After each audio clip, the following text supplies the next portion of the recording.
Sawadee Kap. Hello and welcome to Daily Wisdom, Walking the Path with the Buddha. Today we're going to be studying Chapter 11 in this book, Developing a Life Practice, The Path That Leads to Enlightenment. In this chapter, we dive into meditation to help you develop your practice. Meditation is one of the primary aspects of this path that we use in order to train the mind. And it's important that we dive into this topic and make sure that we really cover the various types of meditation that are needed in order to attain enlightenment, the types of meditations, the types of positions, the various aspects involved with meditating. So that's what this chapter is all about really diving into this aspect of our practice and ensuring that a practitioner really understands how to do meditation. Because a person wouldn't be able to attain enlightenment without meditation. But as you guys know, you wouldn't be able to attain enlightenment with just meditation either. There's a lot more involved than just meditation. But meditation is an important component to our practice. So I've dedicated this chapter to help us to explore the 4 types of meditations that the Buddha shared in order to guide us on this path and progress on this path, as well as the 4 types of positions that we use during meditation, and talk about all the various aspects of meditation that are important to develop as you develop your practice. And as always, I'll be pausing at different times to allow you to ask any questions. So if you've been meditating and you've got questions on your practice, this is a great class for you to ask all those questions, as are any of the other classes. But also, if you've never meditated before and this is your first class or the first podcast or first video that you've ever watched related to meditation, then this is a great class for you, because it's really going to help you establish what meditation is and how it helps us in our daily life progressing on this path to enlightenment. So to get us started, I would like to just start with some of the basics of meditation, just really defining what is meditation, because we use the word meditation in a lot of different ways throughout the world, and we don't even necessarily have a common way of referring to what meditation is. So as we get started here talking about meditation, let's just be sure that we're talking about the same thing. The way that I define meditation is as a technique that is used to actively train the mind to either eliminate certain qualities from the mind or cultivate various qualities in the mind. This is a dedicated, independent, purposeful training session, right? So we're either eliminating certain qualities or cultivating certain qualities. And the qualities that we're eliminating are going to be unwholesome qualities. And the qualities that we're cultivating are the wholesome qualities. And as we go through our talk today, I'm going to be sharing the 4 types of meditations and explaining to you exactly what we're eliminating and exactly what we're cultivating during those meditations. Because the more that you understand what meditation is, which is what we're talking about now, and understand why we're actually meditating, that's going to help you to develop this practice and get the actual results that you need in a meditation practice. So this meditation is an active technique that we're using to purposefully train the mind in this dedicated, independent training session. It's important to understand what meditation isn't as well. Meditation isn't exercising or walking the dog or gardening or driving or going for a walk or any of these kinds of things.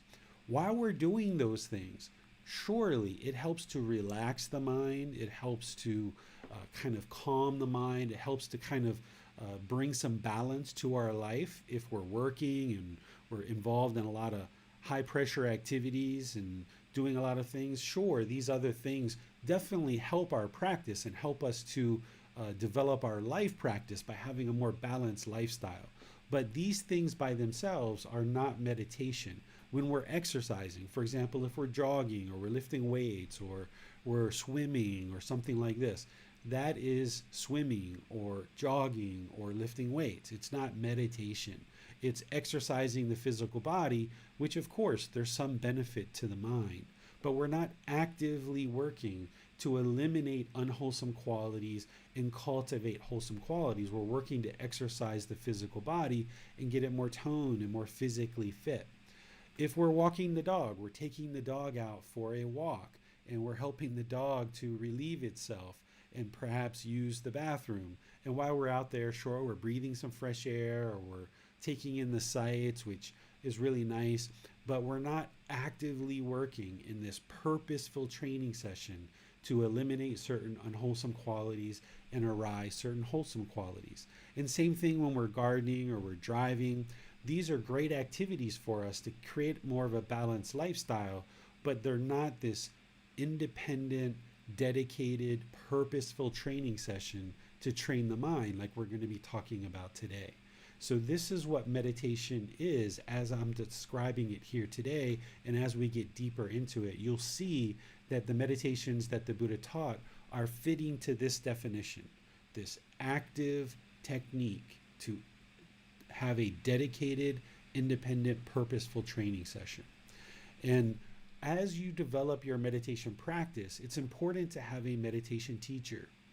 Just like we learn how to read and write and do just about everything else in our life, we had teachers that helped us along the way to learn our ABCs, to learn, 3-letter words like can or way, or we got further into words like jump and read and walk and all of these different words that we learned, and eventually stringing them together in longer sentences and being able to read books as we advanced in our growth and our ability to learn in our schools. Teachers have played an important role in all parts of our life to help us learn everything in life. So meditation is no different, that a person needs a meditation teacher. Today, we try to make things very self-service. We have apps and we have YouTube videos and we have all these different things that kind of spark people's interest and give us a little bit of content and things like this. But in order to really develop a well-developed meditation practice, someone would need a meditation teacher, because you're going to have questions, and you can't ask questions to an app. You can't ask questions to a book. You can't ask questions to a YouTube video. So while these things are out there and kind of might be doorways for people to enter into meditation, it's really important to have somebody that you have a relationship with, that you can say, hey, this is what I'm experiencing in my practice. Is this normal? Is this something that I should be concerned about? Or, hey, I'm experiencing this, but I would like to get even more benefit. What other suggestions do you have for me? So by having a relationship with a teacher, someone that you can seek guidance with, they will be able to help you along this path to develop your practice deeper and deeper. And even if you get back from the teacher, yeah, that's completely normal, that's expected, and you'll probably experience more of that, then that can be a really good confirmation that you're on the right path. Because I've worked with some students who have done the YouTube or app thing for a year or 2 or 3, and they've actually got themselves into a whole lot of challenges. And there's one particular case of a student who actually has developed OCD, or obsessive compulsive disorder, where his mind is just completely obsessive about repetitive thoughts. He used to be a doctor, and he worked in a really well-known hospital in his city, in his country, and through trying to meditate on his own through all the different YouTube videos, he actually worked himself into a situation where now he can't work. He just stays in his room. He's very depressed, and he has a lot of trouble getting away from the condition that the mind has worked itself into. And he's very obsessive and very compulsive. And this is all because he didn't have a teacher to begin with, but instead he tried to do this on his own. So as the mind is awakening, there's guidance that each practitioner is going to need.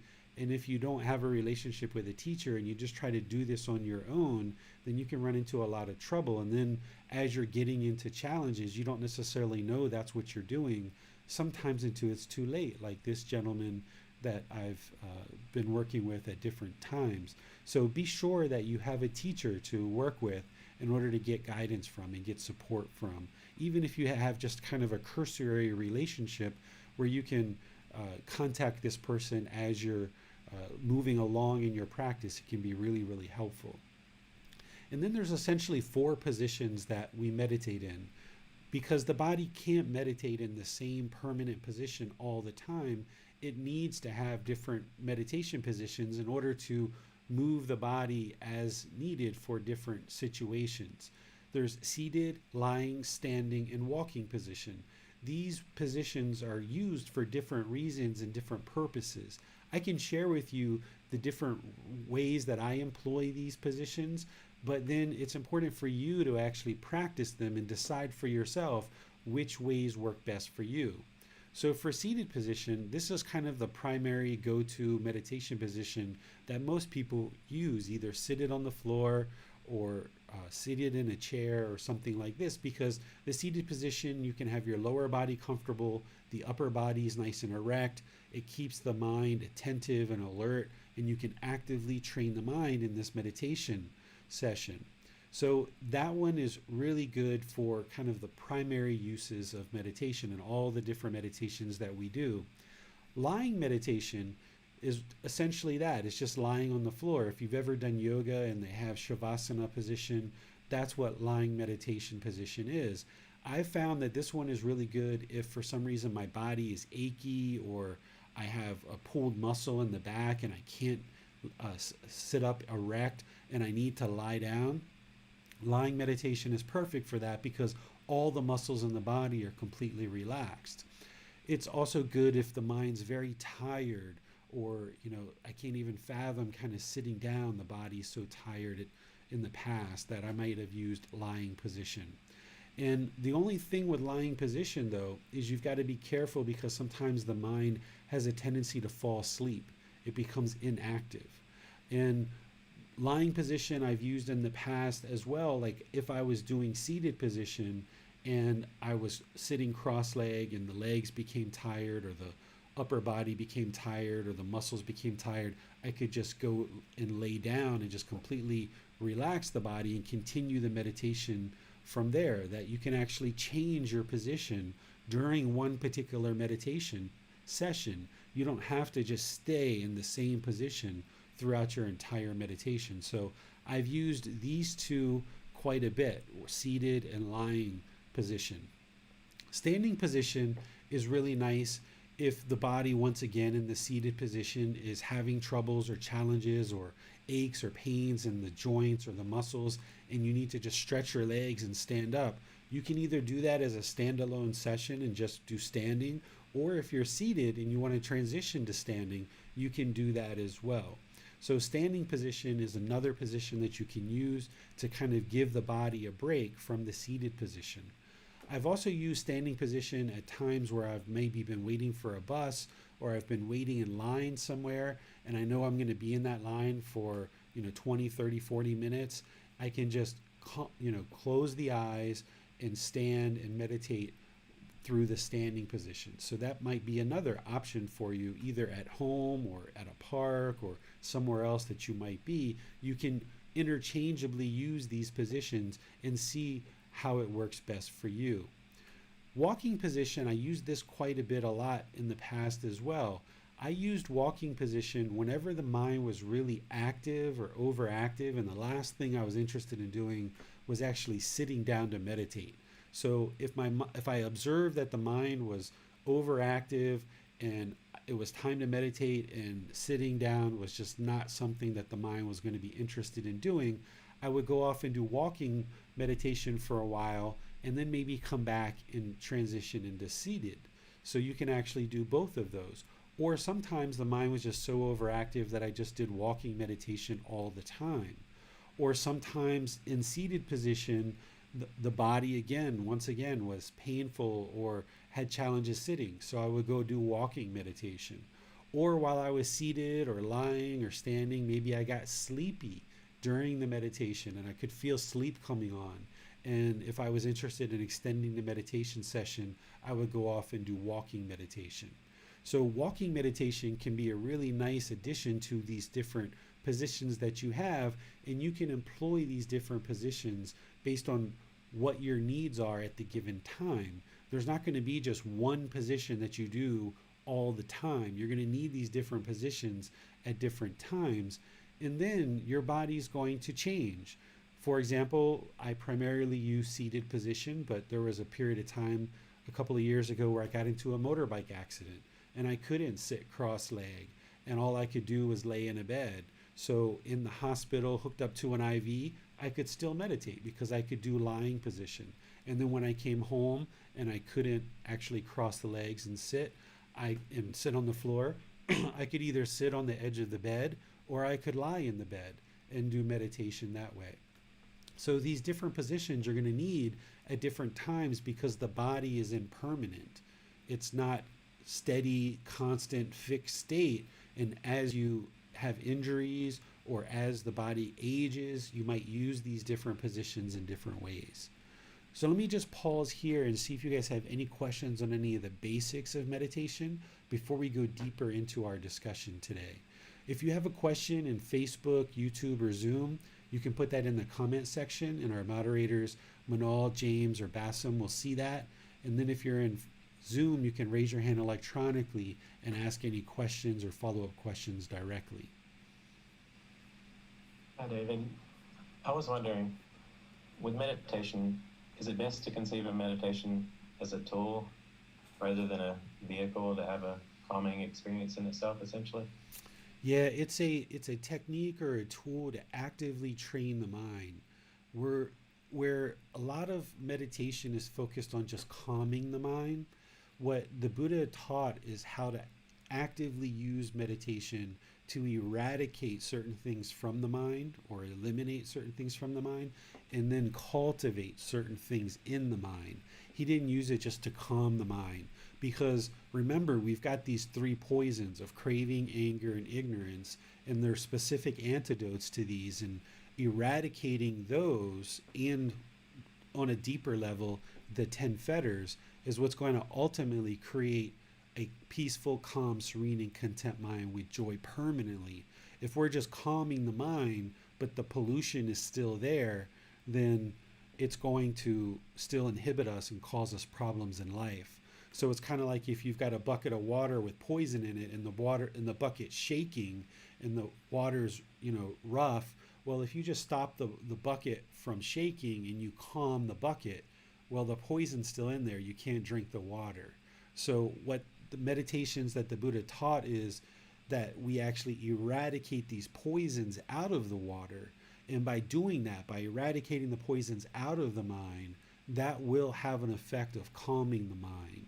But if all our only goal is to just calm the mind and not eradicate the actual poisons that is causing the mind to be shaken up, if we don't eradicate those poisons, then the mind's going to keep being shaken up over and over and over again. So it doesn't make sense to just calm the mind. We need to eradicate what's actually making it disturbed, which is the poisons. Yes, this reminds me of a point you made in chapter 11, that the elimination of attachment is what creates contentedness rather than the simple meditation experience itself. Exactly. It's the eradication of craving, desire, attachment, that mental longing with a strong eagerness that's causing the discontentedness. Eradicating those from the mind is what's actually creating the calmness in the mind, not the meditation itself. So while we're meditating and we're focused on the breath and we keep bringing the mind back to the present moment and back to the present moment and back to the present moment, we're eradicating that craving, desire, attachment, and that's why the mind becomes more calm. Yes. Let's go to Bassam now for our Zoom questions. Thank you, James. A question from Holly. She says, I understand that in seated position, we should not support the back or head. Often, I find that my back gets tired, especially if I have been working outside or being very active. Lying position does make me too relaxed, and I fall asleep. In this situation, would it be appropriate to do seated position in a chair with the back supported? Yes, you can do meditation in a chair with the back supported. Just be sure you maintain the attentiveness or alertness in the mind. And if you can lightly touch the back, your back to the back of the chair, that oftentimes will be just enough support to give the body what it needs to release the pain, but also keeps the upper body erect and the mind attentive and alert. But if you need to lean back fully and that's what's needed, then go ahead and do that. But just stay aware of the mind and try to keep it active and attentive. So if you're leaning back in meditation and you're noticing the mind's kind of drifting off and not being as active and attentive, you can shift forward for a period of time and just shift forward, gain some more alertness. And then when you feel the pain in the body again, you can move back and support the back again. So sometimes people have the impression that once you take your meditation position, that it's got to be like fixed and it's got to be frozen and you can't change your position during your meditation session. But you can actually shift around and move around if you need to in order to make a hip more comfortable or a knee more comfortable or the back more comfortable. And that's going to eliminate the pain. Because if the mind is just experiencing pain throughout the meditation, then you're not going to be able to accomplish the other goals that are part of the meditation, which is eradicating the unwholesomeness and cultivating the wholesomeness. So any kind of pain that you're feeling, remedy that during your actual meditation session. Well, no more questions for now. Okay. So let's go to the next thing that I plan to share, which is sharing with you some of the Buddha's words around meditation, because as you guys know, I'm not interested in you believing anything that I say. What I share with you is to help you to learn and to understand the teachings so that you can learn intellectually. But then you need to reflect on those teachings and then put them into practice so that you can see the truth for yourself. And when you see the truth for yourself, then you will gain wisdom. So here, rather than just believe me that the Buddha actually taught meditation, let's share some of the words of the Buddha so that you can see that he indeed taught meditation. I mean, it's pretty well known that the Buddha did teach meditation, but let's just look at some of his words related to meditation so that you guys don't even have to believe me that he actually taught meditation, or that he even taught the styles of meditation that I'm going to share. Here I'm going to share some general words of the Buddha, but on the next slide I'm going to share some very specific things that he shared to show you how it matches up directly to what I teach in terms of the meditation techniques that I teach. So here are some general words that he shared. He shared a pot without a stand is easy to tip over. Here the pot is the mind. The stand is your meditation practice. So a pot, a mind without a meditation practice, is easy to tip over. And that tipping over is the discontentedness. So if you find yourself getting angry or frustrated or irritated regularly, it's understandable if you haven't had a well-developed meditation practice. And that's the whole reason why this is part of this life practice, is so that you can develop this life practice, get better and better at it, so that you have a more stable stand. And the more that you practice, as you get into 3 months, 6 months, a year of meditation, this stand gets wider and wider and wider, and it becomes harder and harder to tip the pot over.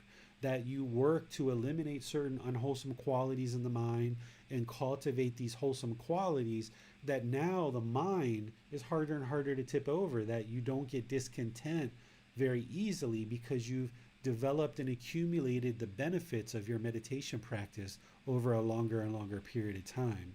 So keep this one in mind, that a pot without a stand is easy to tip over, and your whole goal is to develop this stand, develop this meditation practice so that the pot won't be easy to tip over. Then here's a little bit longer teaching that he shared, just highlighting the importance of breathing mindfulness meditation. Here, this is titled, Mindfulness of Breathing Leads Exclusively to Enlightenment. Monks, there is one thing that when developed and cultivated leads exclusively to liberation, to freedom from strong feelings, to elimination, to peace, to direct knowledge, to enlightenment, to nibbana. What is that one thing? Mindfulness of breathing. There is that one thing. This is that one thing that when developed and cultivated leads exclusively to liberation, to freedom from strong feelings, to elimination, to peace, to direct knowledge, to enlightenment, to nibbana. So here, when he talks about there's this one thing that when developed and cultivated, this one thing that we develop and cultivate that leads exclusively to liberation. Whenever you see the Buddha talking about liberation, he's talking about freedom of the mind. Because when the mind is burdened with craving, desire, attachment, when it's burdened with this hatred, this anger, this ill will, this ignorance or delusion or unknowing of true reality, the mind isn't free. It's not liberated. It's polluted. So therefore it's burdened and it's bound. It doesn't experience this freedom or this liberation, this freedom from strong feelings. The mind, the unenlightened mind, gets so burdened and bogged down with strong feelings that it can become irate, it can become sad, it can become frustrated or feeling guilty or shameful or having fear or boredom and loneliness. This isn't a liberated mind. This is a mind that's being bogged down by these strong feelings. So he's saying there's this one thing that leads to this liberation, this freedom from strong feelings, to elimination of discontentedness is what he's talking about, to peace, this peaceful, calm, serene, and content mind with joy, to direct knowledge. Direct knowledge is to have experience so that you can see the truth for yourself. That in order for you to get to liberation, you have to have the experience of seeing the truth for yourself. That through learning and practicing, you get this direct knowledge or this experience, this wisdom that you acquire through the experience of practicing meditation. And then finally, he clears it up at the very end and makes sure that you know what he's talking about, which is to enlightenment, to nibbana. What is that one thing? And he says mindfulness of breathing, which is what I call breathing mindfulness meditation. So here you can see that he's referring to breathing mindfulness meditation as that one thing that leads exclusively to enlightenment. It doesn't mean that's the only thing that you need, but in terms of what the Buddha prioritized, in terms of what did he practice on a daily basis, what was the thing that we all need to be doing on a regular basis 2 or 3 times a day, it's breathing mindfulness meditation. That is a real foundation of this practice, is ensuring that you develop that more and more and more. And over time, as you do, you'll get this direct knowledge or this experience in seeing the truth for yourself that this meditation is going to improve the condition of the mind, along with all the other aspects of the path to enlightenment. That eightfold path, there's 8 steps, but meditation is one of the primary things that we do as part of this path. Now let's look at another teaching that he shared as well along these lines. And I just am grabbing little bits and pieces of what he's sharing because in the books that I am starting to publish, I've got the full text in there, but here for these classes, I just pull out a little bit of pieces of them. Here in this particular discourse, he's already described ahead of this about how we should have wholesome friends and wholesome comrades and wholesome associates, essentially wholesome companions. And he talks about by having wholesome friends that it's going to influence us in positive ways. And he gives these 5 things that having wholesome friends is going to influence us and help us to progress on this path to enlightenment. And then he transitions over, after talking about these wholesome friends, he says, having based himself on these 5 things, meaning those 5 things that he just talked about related to wholesome friends, the monk should develop further another 4 things. And now he lists out the 4 things that should be developed in order to progress and attain enlightenment, along with all of his other teachings, of course. The first one is, he says, the perception of unattractiveness of the body should be developed to abandon lust. Because one of the things that we have in the unenlightened mind is we have these central desires, where the mind is longing through the 6 senses and it's wanting pleasant feelings. And one of the strongest central desires that we have is sexual craving. So developing the unattractiveness of the body will help us to eliminate this lust or this sexual craving, where the mind will no longer be longing and experiencing discontentedness when it can't get sexual contact. I'm sure that people have experienced that, where you've wanted sex and you can't get it, and the mind is discontent because of it. Now, a person who's interested in attaining enlightenment, you can get into this first and second stage of enlightenment while still maintaining a healthy sex life. But if you ultimately become interested in moving to the third or fourth stage of enlightenment, eventually you will decide to eliminate sexual contact, which most human beings ultimately end up doing anyway as we start to age, as we get older anyway. But as you choose, when or if you choose to eliminate sexual contact, there's a way for you to train the mind to develop this unattractiveness of the body, to abandon this yearning, this craving, this desire for lust or sexual contact. And we're going to talk about it today because it's one of the meditations that we actually train, and one of the meditations that some people might need. The second meditation here that he's saying that we should develop is loving kindness should be developed to abandon ill will. That's one of those major poisons. Excuse me, about to sneeze. That's one of those major poisons, the anger, hatred, or ill will. It's also one of the 10 fetters. So this is where the mind has hostility or aggression, and when it doesn't get the objects of its affection, it experiences these painful feelings and has a tendency to push people away. So cultivating loving kindness is the antidote for that, and we've talked about that in other classes. So this is the second thing that a student would need to develop, is loving kindness meditation, in order to develop loving kindness in their daily life, which works to eliminate and abandon this ill will or this anger, this hatred. The third thing is develop mindfulness of breathing, or breathing mindfulness meditation should be developed to cut off thoughts. This is where the teaching that I share with you guys when I'm guiding in breathing mindfulness meditation, where I teach you that if the mind goes to the past or the future, or you have thoughts or ideas or perceptions, you cut off thoughts.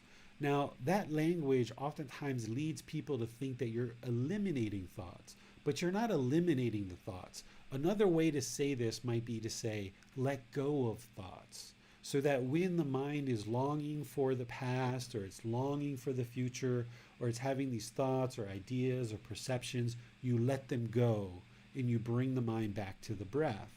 The language here is cut off thoughts. But what we're essentially doing is we're letting them go so that the mind can then focus on the breath, and no longer the mind is yearning or having this strong eagerness for the past or the future, and it brings the mind more into the present moment. So we'll talk about this a little bit today too, but this is the third type of meditation that the Buddha taught, which is breathing mindfulness meditation, or mindfulness of breathing. And then the fourth one is the perception of impermanence should be developed to eradicate the conceit I am. When one perceives impermanence, the perception of non-self is stabilized. One who perceives non-self eradicates the conceit I am, which is nibbana in this very life. Well, conceit is one of those fetters that need to be eliminated in order to attain enlightenment. What conceit is it's arrogance, it's pride, it's measuring and comparing one person to the other, kind of judging others, looking at yourself as being superior or inferior to other people. And as long as the mind does this, it's not going to experience that peacefulness and that calmness, because it's projecting this arrogance and this pride, and it's measuring and comparing and judging one person to the other. And you're either putting yourself above people or below people, and even putting yourself below people can be quite dangerous to the mind, because the mind will be uncalm and shaken up during those periods of time. Where this comes from is it comes from our animal existences, that in a herd or in a pack of animals, there's the alpha animal, for example, and then there's the rest of the pack or the tribe and the rest of the herd. And in an animal world, it makes perfect sense and it helps them to have their survival. It helps them to maintain their survival of the herd or the pack or the tribe. But as human beings, we inherit this and we bring it into our human existences with us, and we start having this arrogance or this pride, or we want this pecking order. The mind wants to know, am I above this person or am I below this person? And it needs that in order to feel somewhat content, but it's a delusion. It's ignorance. It's unknowing of true reality, realizing that this is actually causing itself problems. So it's not until the mind eradicates this conceit, it eradicates this interest in being arrogant or prideful or measuring or comparing or judging, putting yourself above and below others, that the mind can then just be peaceful because it views all beings as equal. It just sees everybody as equal. If you're talking to the president of your country, you're polite, kind, friendly, and respectful. If you're talking to a person in your neighborhood or your village, you're polite, kind, friendly, and respectful. If you're talking to somebody who some people may consider to be of a lower class or have a lower job, then you still speak to that person polite, kind, friendly, and respectful, just like you would the president of your country. So this actually helps the mind to become very peaceful, because the mind doesn't have to figure out, am I talking to the president or am I talking to someone else who's below me, and I should talk differently to these people. And now there's a whole different vocabulary, a whole different way of being. The mind is confused, it's uncalm, it's not quite sure how to speak to one person or the other. But when you come into these teachings of the Eightfold Path and you train the mind to be in the middle, the way that you speak to one person is exactly the same way you speak to another person. The way that you move about with your body, or the way that you conduct your moral conduct, or any other things that you're doing in your daily life, you just do it the same way with everybody. This is where the mind experiences that permanent peacefulness, calmness, serenity, and contentedness, because it's not constantly trying to figure out who are you talking to, and who do you have to respect, and who are you disrespectful to, who do you like, who do you dislike, who are you angry at, who are your friends. You don't have to figure this out when the mind is enlightened, because you just treat everybody the same, polite, kind, friendly, and respectful, and you have loving kindness with everybody. So in order to eradicate this conceit, there's certain things that we do in our daily practice, but there's also a meditation technique to help us to develop the perception of impermanence and eradicate any conceit, which is what I'm going to share with you guys after this. I'm going to show you 4 different meditations that map in directly to these 4 things. But before we do that, let me just pause and see if you guys have any questions on the Buddha's words here. Looking at the prior quote from the Buddha, it seems that he's really pointing out the importance of the meditation practice. And it seems that we can learn the teachings and we can make the effort to apply the teachings to our life, but without meditation, it seems like we're not going to make the type of progress that we can make. And is it just a case of the mind has to be pure, and whatever the mind is, the actions will result from that? And if we lack a pure mind, then our actions can never quite reach the level of what we're looking for in the practice. Exactly. That's why this is a whole entire path, the Eightfold Path, and each individual step of the Eightfold Path needs to be purified in those that are right intention, right speech, and right action that you're talking about here, James.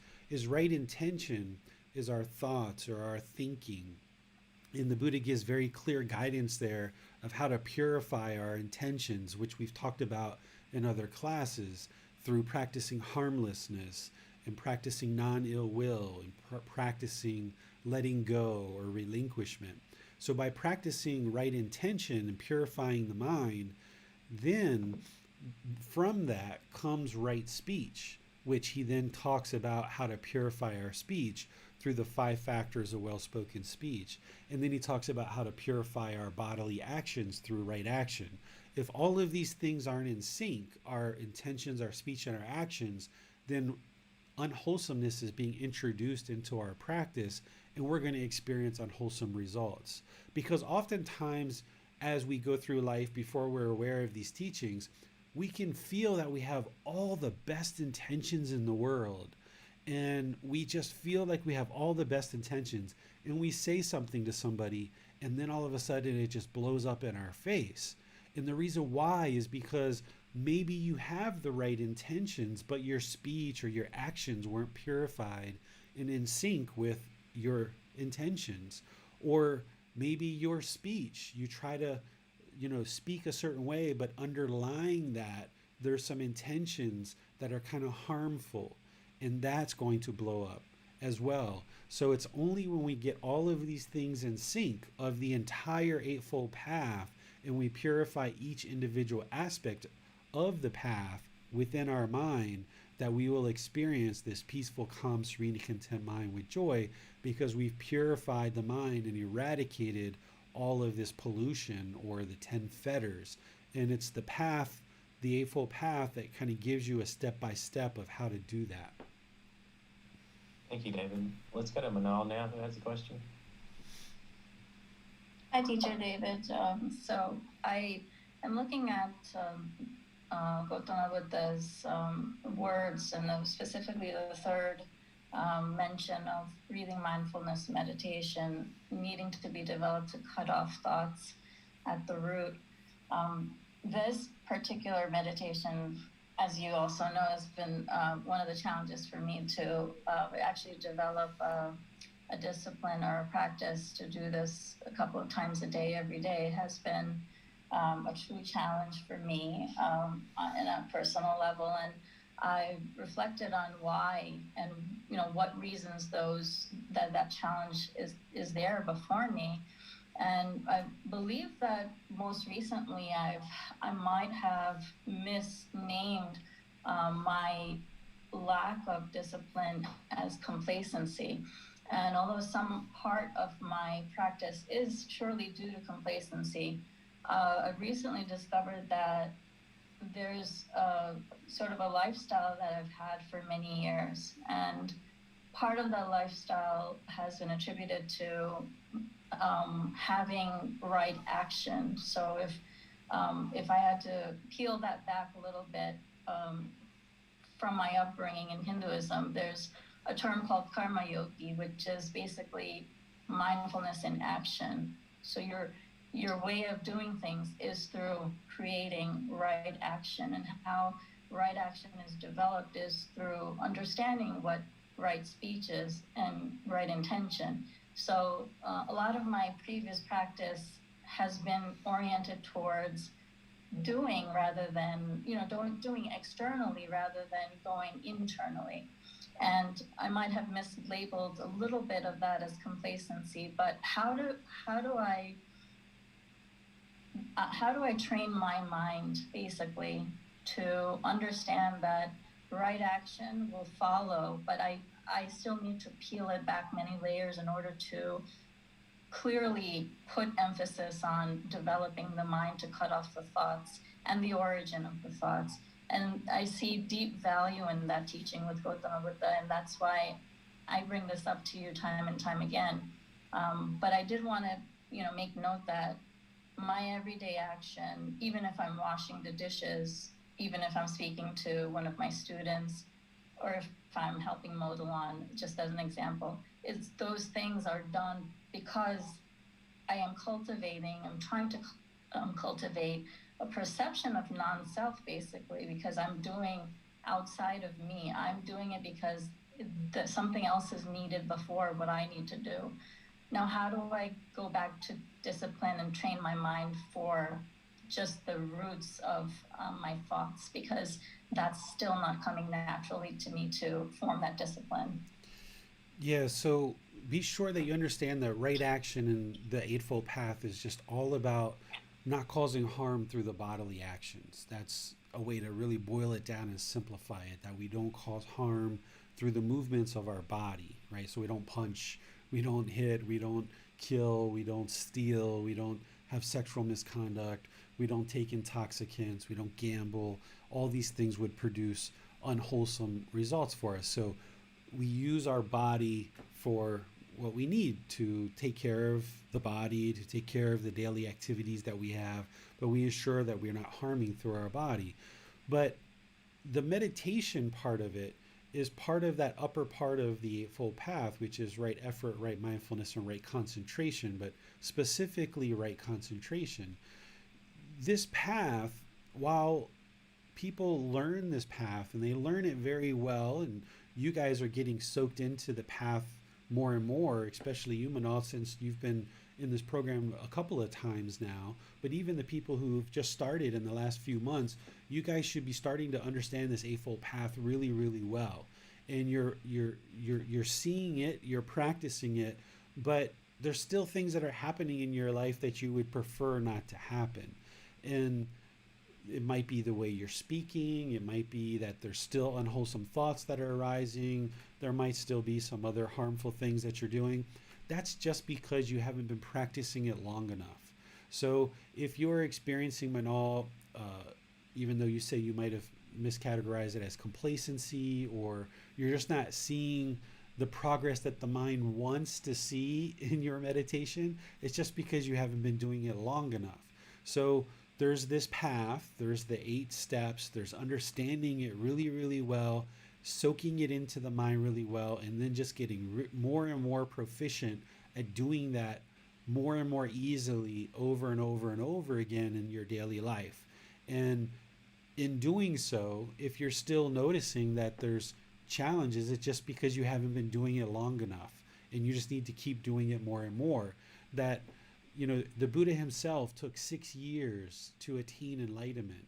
So I tell people it's going to take you a little while, right? It's going to take a few years to get to enlightenment, and you just got to be patient and just know that, okay, as long as I'm learning this Eightfold Path, I'm investigating it, I'm taking the effort and energy to learn it, to reflect on it, to apply it, and wherever I see that my life practice isn't the Eightfold Path, then I'm going to aim to improve that, and I'm going to work to improve that. And where you see these little glimpses of where things aren't where you would like them to be, then just take note of that, and then just aim to do better in future situations that are similar.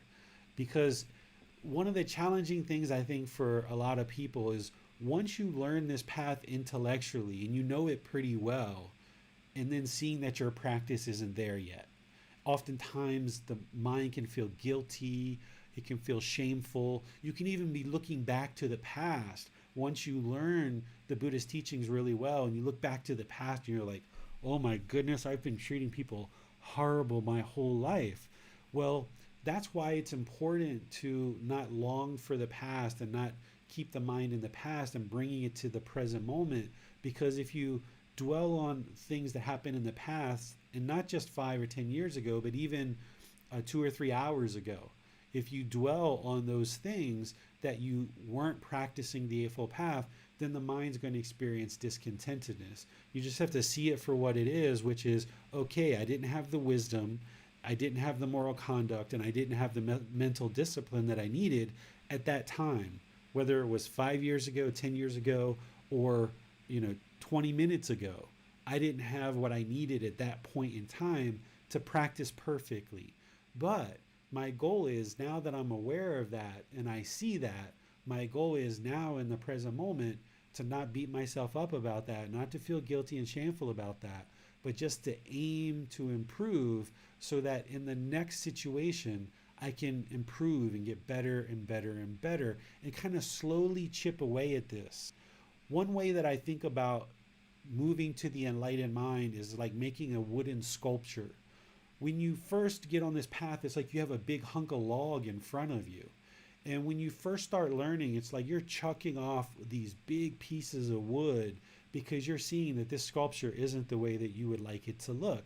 And you're chucking off these big pieces of wood, and you're using different tools to chuck off these pieces of wood. And as you get further and further in your practice, you're refining it more and more and more. But don't feel bad about times that you weren't practicing the Eightfold Path, even if it was 20 minutes ago. But just look at that, reflect on that, know that it needs to get better, and then just aim to do better.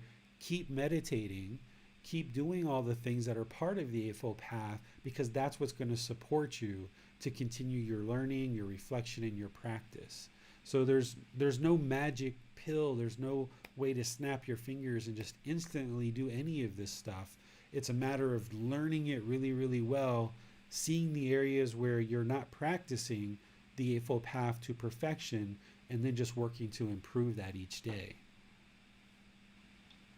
I thank you for the clarity on right action, number one, and also it does make a lot of sense to me to cultivate just continue to form a habit of sitting to do breathing mindfulness meditation that just needs to literally be like an alarm clock where I'm reminding myself to now it's time to sit, because if I don't have something as clear as that before me right now, I'm probably going to do, jump to something else, which is action oriented, or which is, fulfilling another goal. So just the stillness and having the discipline to approach the practice of breathing mindfulness meditation without having a hesitation, because right now there's a big gap of hesitation that's there before I even sit down. So at some point I would like to work on easing myself into the breathing mindfulness meditation, because once I'm there, I see that that's helping. Mm-hmm. And once I'm finished with it, I see the benefit of how that has helped. Yeah, one of the things that we have going for us here in the human existence is that we experience discontentedness, all three feelings: painful, pleasant, neither painful nor pleasant. And one of the things that I always did is use this as motivation to encourage me to practice.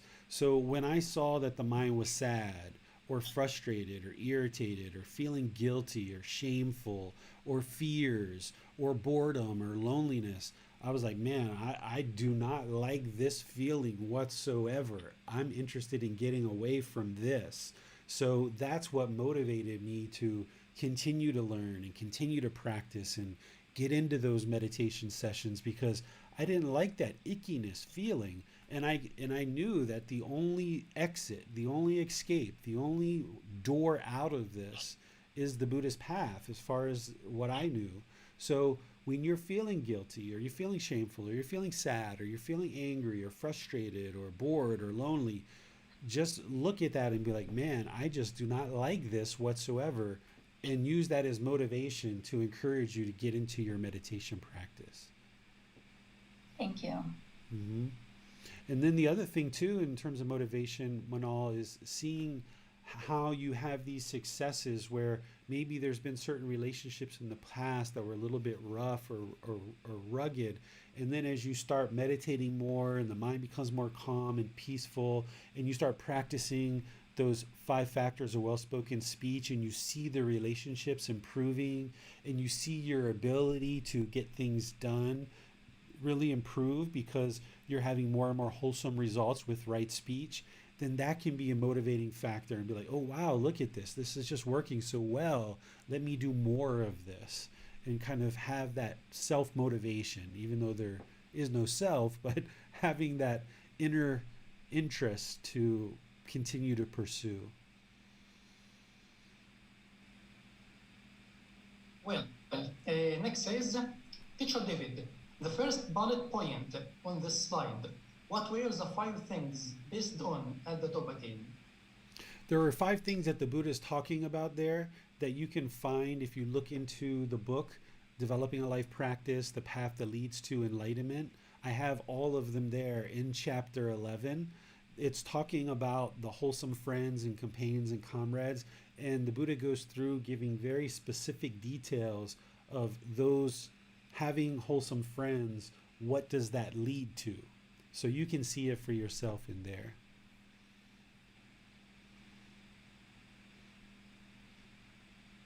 Okay, so is that all the questions? Uh-oh.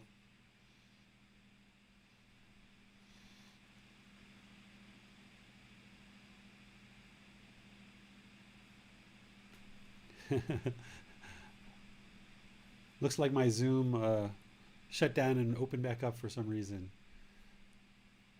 Can you guys hear me? All clear, David. Okay, Yep.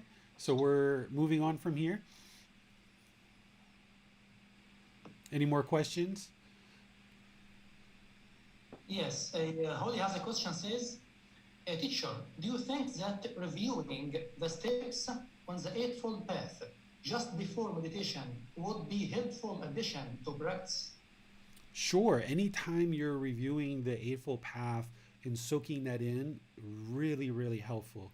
There's just no way to possibly learn the Eightfold Path too much. There's no such thing as that. I mean, I used to just really soak that into my mind. You know, if I was sitting somewhere waiting for the DMV or waiting in line for something, I would oftentimes be studying the Eightfold Path over and over and over and over again because that is the path to enlightenment. And that's why when I teach, I can just rattle it off so easily, not just the individual steps, but all the detail of each individual step is just so ingrained in the mind.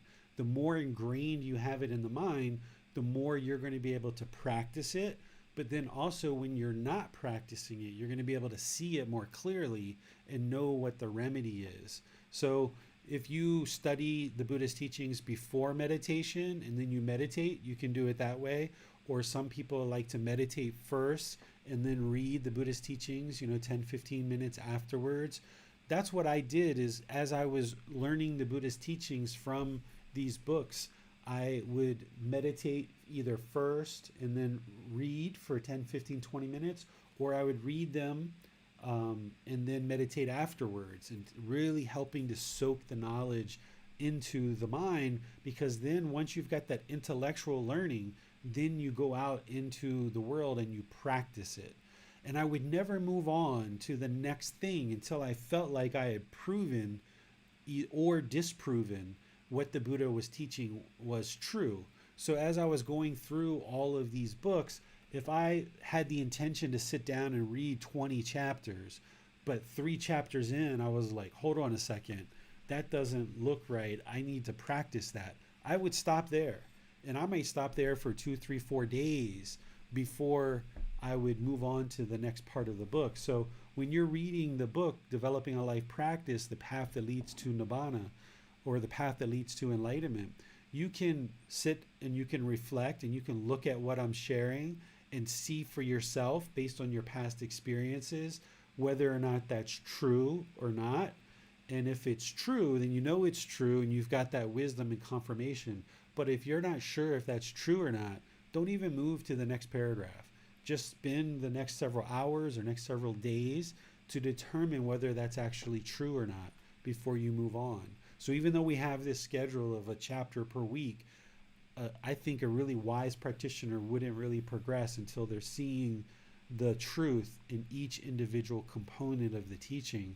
And a lot of times you can do that through reflection of your own life, where, like, if you've stolen in the past and you get to the point where it's talking about not stealing, and you know that it led to unwholesome results in the mind, where maybe you were feeling nervous and frustrated or irritated or scared or fearful, or maybe you got in some kind of trouble, then that's pretty easy to look on and say, yeah, that's for sure going to help eliminate discontentedness in the mind and unwholesome results if I stop stealing, if I don't steal.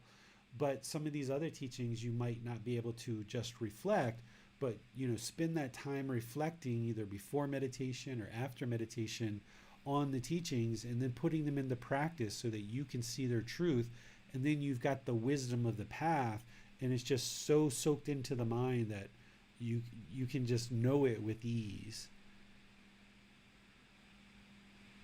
Well, would you kindly repeat your answer or reply for next question again? Oh, about the what's the 5 things before this? So what I mentioned, Nick, was the 5 things before this are in chapter 11. If you look there, you'll see it. I've got it in the actual chapter. it's related to wholesome friends, wholesome companions, wholesome comrades, and the Buddha lists out some things that will you will benefit from having wholesome friends. If you have wholesome friends, these are the benefits of having those wholesome friends. So since it's not related to meditation, I'd rather just point you to that and have you go look at it in chapter 11 of the book. Okay, thanks. No more questions for now. Okay, so let's go on to mapping the 4 meditations that the Buddha is prescribing here and sharing that are part of the path to enlightenment to the 4 meditations that you're going to see in chapter 11 that I taught there. The first one, of course, that I teach in chapter 11 and I also teach on Wednesdays in this same program is breathing mindfulness meditation. This is the primary meditation. This is the one that the Buddha prioritizes over all other meditations because the primary problem in the mind is craving, desire, attachment. That's what's causing the discontentedness. Of course, ignorance or unknowing of true reality is the primary problem that's leading to all the other problems. But once we get past that, the primary problem that's causing discontentedness is craving, desire, attachment. So breathing mindfulness meditation is working to eliminate craving, desire, attachment, because as the mind longs, as it has this strong eagerness for the past or the future or thoughts or ideas or perceptions, you're cutting that off, you're letting that go, you're bringing the mind back to the breath and training the mind to no longer long. And you're gaining more and more control. Over multiple sessions, you're improving your mental discipline that you gain more and more control over this mind so that the thoughts and the ideas and the perceptions aren't controlling you anymore, but you're actually controlling the mind by bringing it back and bringing it back and bringing it back. And then that becomes beneficial because in daily life, when certain things are happening and you're noticing anger arise or you're noticing frustration arise or boredom or loneliness or guilt or shame, if you've trained in meditation to cut off and come back to the breath, then when you notice these feelings starting to arise, you can cut it off and let it go. And then the more and more that you get good at this, by cutting it back farther and farther and farther, eventually these feelings won't ever arise anymore. You won't have anger arise or frustration or guilt or shame or fear or boredom or loneliness because you've gotten really good at cutting back, and cutting back. So in this meditation, what you're eliminating is craving, desire, attachment. And what you're cultivating is mindfulness or awareness of mind. You're cultivating this awareness of mind that when you're in meditation and you're focused on the breath, as you're focused on the breath, the mind becomes aware at some point that it's not on the breath. Whether that's 30 seconds or 3 minutes or 10 minutes, at some point the mind kicks in. The awareness of mind kicks in, and now you're cultivating awareness of mind better and better, and you're getting better and better at noticing that the mind is not on the breath. And then when you have that, you cut it off and let it go. So you're eliminating the craving, desire, attachment, but you're cultivating this awareness of mind. And then once again, that becomes beneficial in daily life, that you become aware of the anger as it's starting to arise, as bodily sensations, as feelings in the mind. You start becoming aware of that and you can cut it off sooner and sooner. Or you become aware of the boredom or the loneliness starting to come in, and you cut that off because the mind becomes more aware of it. Because once it gets into the mind and it starts polluting the mind, it's a lot harder to let go of these feelings. So if you can catch it sooner and sooner through continuous training in breathing mindfulness meditation, by developing your awareness of mind or mindfulness, you can catch it sooner and sooner in your daily life, and you can cut it off sooner and sooner so it doesn't pollute the mind and it doesn't affect the mind as significantly as it did before you were on this path. So those are the two primary things that you're cultivating, but you're also developing this singleness of mind, or right concentration is what it's called on the Eightfold Path. In this meditation, you're actually developing right effort, right mindfulness, and right concentration.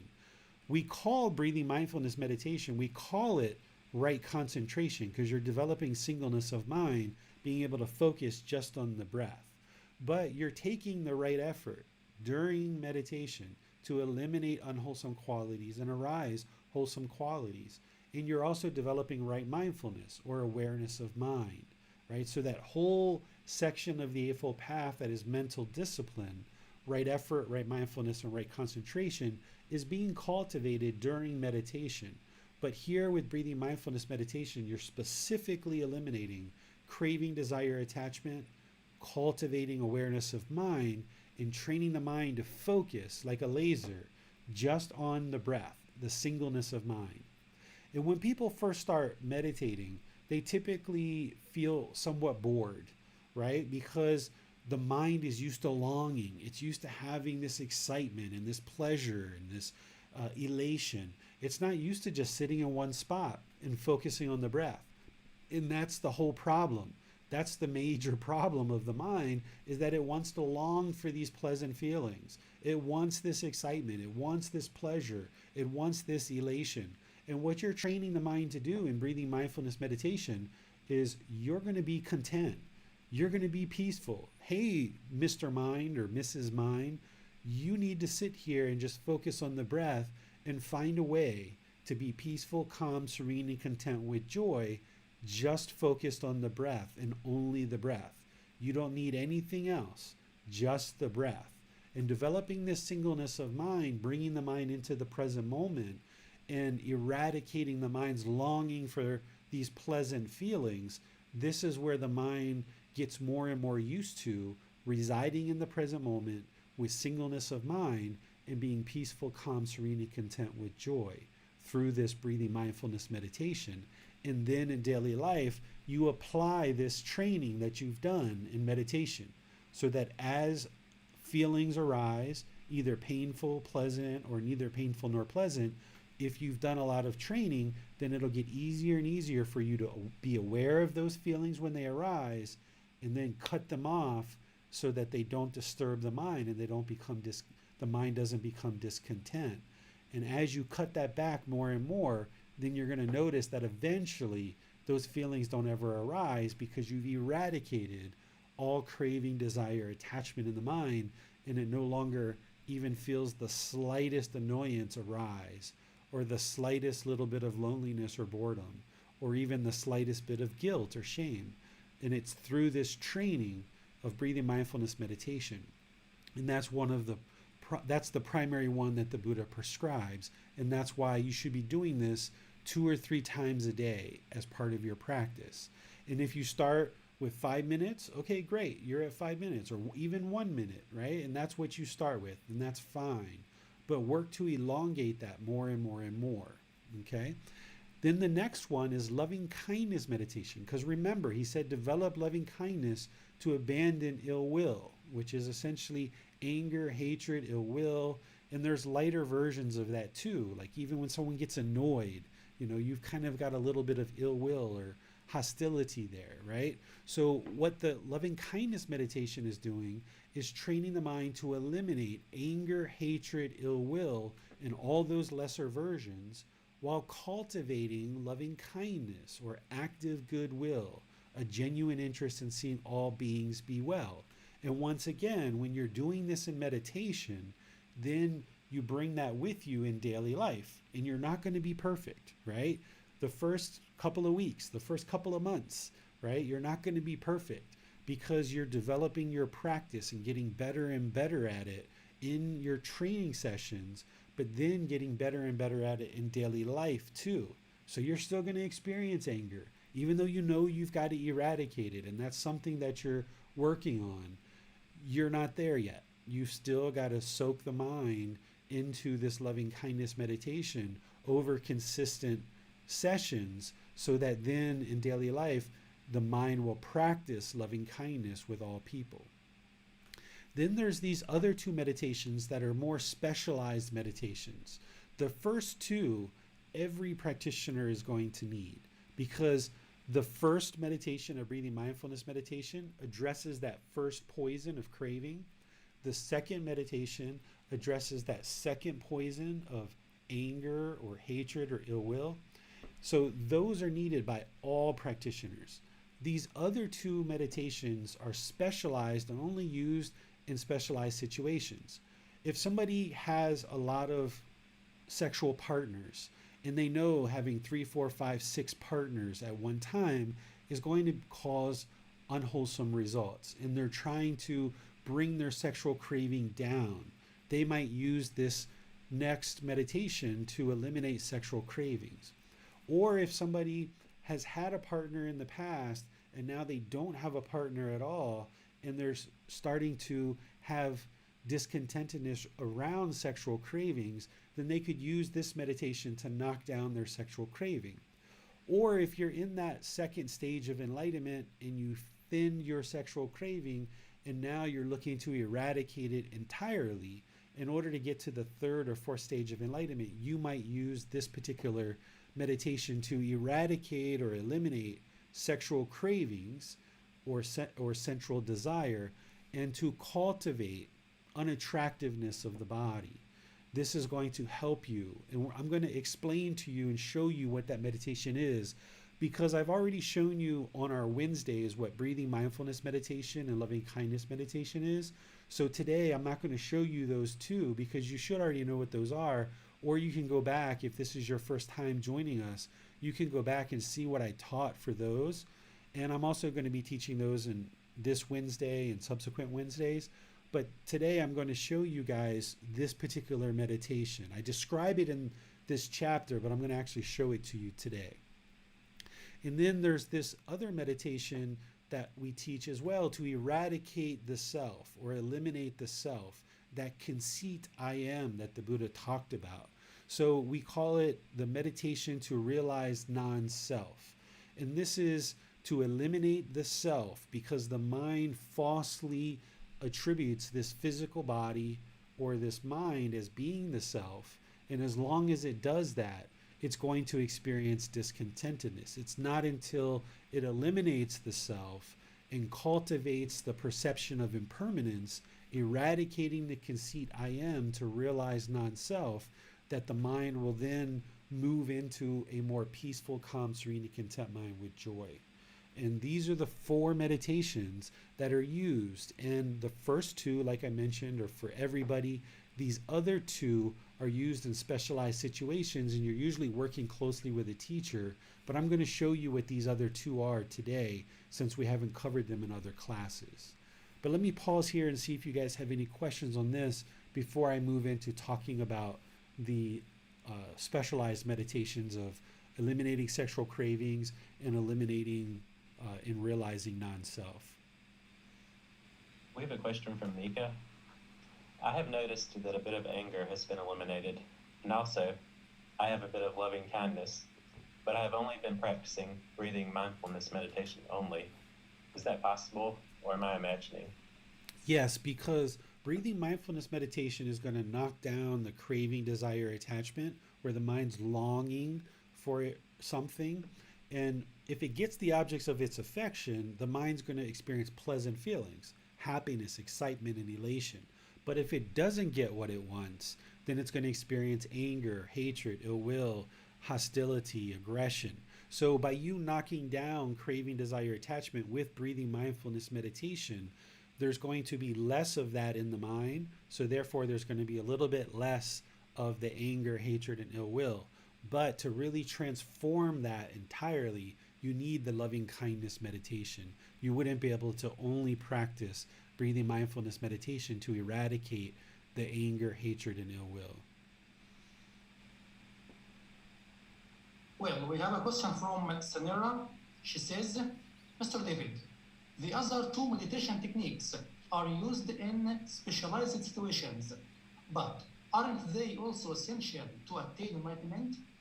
It all depends, because some people can eradicate sexual cravings without a meditation. They don't actually need a meditation to actually do it.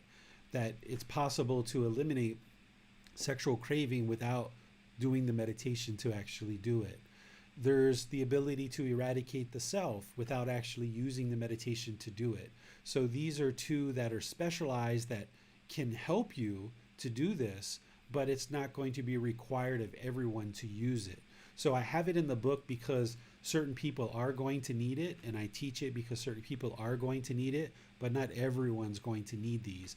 But everyone is going to need to eliminate sexual cravings if they're going to attain enlightenment at the fourth stage of enlightenment.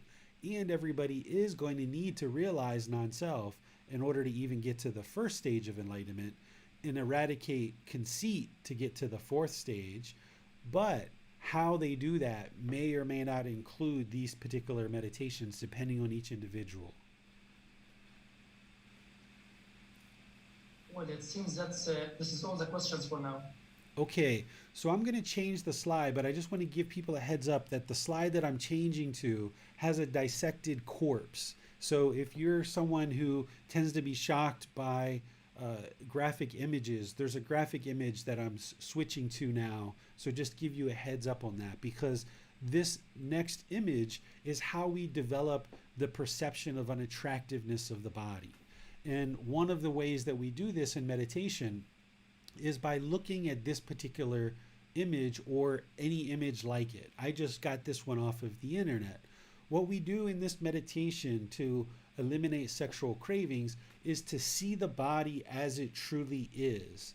The reason why we have sexual cravings is because we have this ignorance or this unknowing of true reality, this delusion about the human body.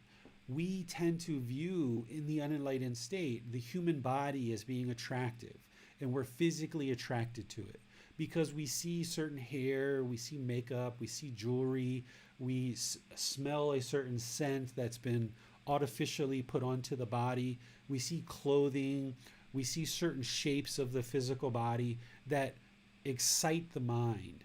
And that's because the mind doesn't see the body as it truly is. And what we do in order to develop this unattractiveness of the body and help the mind see it as it truly is we look at dissected corpse or even a real corpse. Like here in Thailand, you can go to temples when people have died and they will have the corpse laying out. And people can meditate just looking at the corpse. And oftentimes when you're doing this in person, there's a certain smell also that's helping the mind to see the unattractiveness of the body. Because when we see the beautiful hair and the makeup and the jewelry and the clothing and all this beautiful scents that we put on the body, we don't see the pus in the urine, in the defecation, in the saliva, in all the other fluids and all the other bones. If we actually ripped off the skin and said, okay, is this what you would like to have sex with? Somebody probably would be like, no, I'm not interested in having sex with that. But when you put the skin on, all of a sudden, the mind is interested in having sex.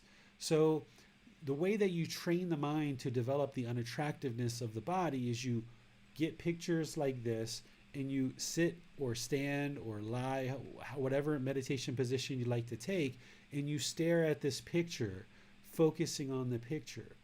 And then you slowly develop this true perception, this true awareness of what the body actually looks like.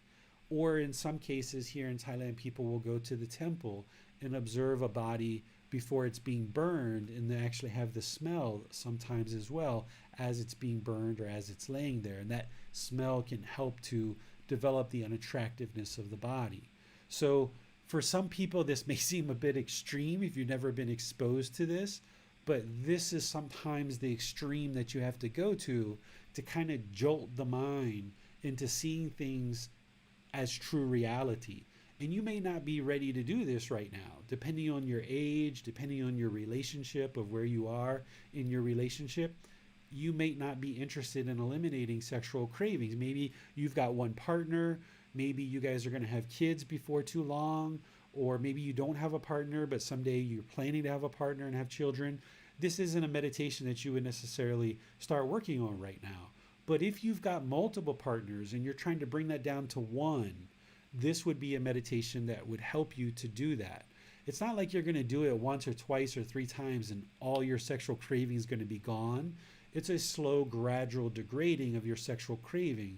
So don't be concerned or worried that if you just do it a few times, it's going to immediately eliminate your sexual craving, because that's not how it works. It's gradual training and gradual practice that there's gradual results. So if you've got, multiple partners and you're trying to bring that down to one, this is the way to do that. Or if you've had partners in the past and you've been struggling while you're not in a relationship and you're feeling a lot of discontentedness around sexual cravings, this would be a meditation for you to do.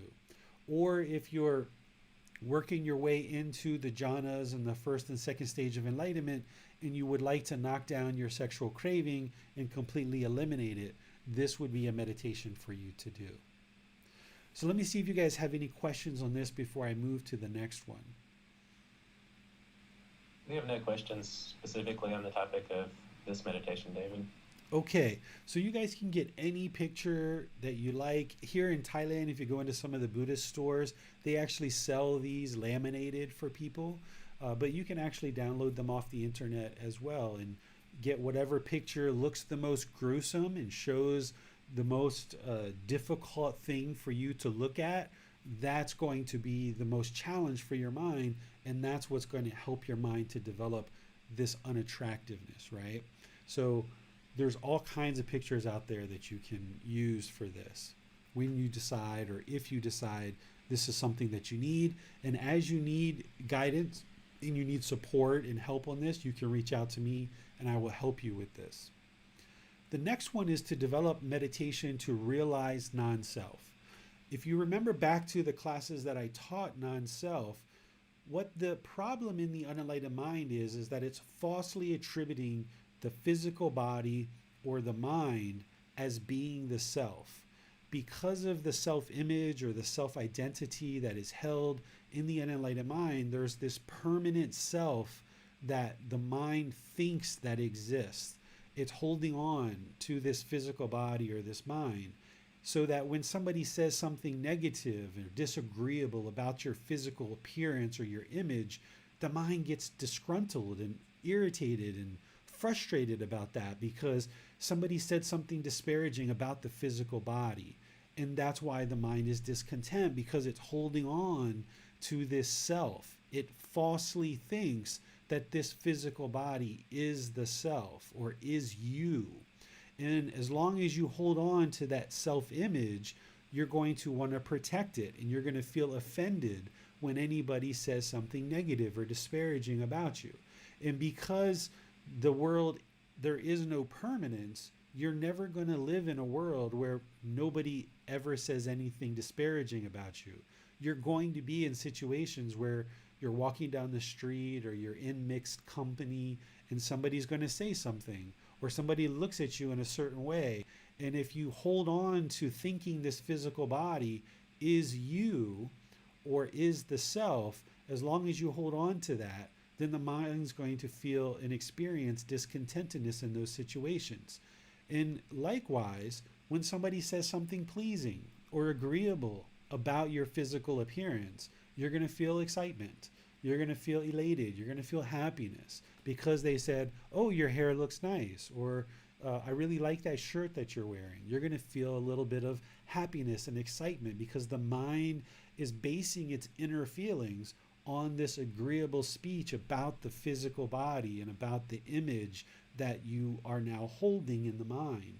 So as long as the mind is experiencing pleasant feelings based on agreeable speech, based on the physical appearance of the body, and as long as it's experiencing disagreeable speech and painful feelings about the physical body and the image, then it's going to keep experiencing discontentedness over and over.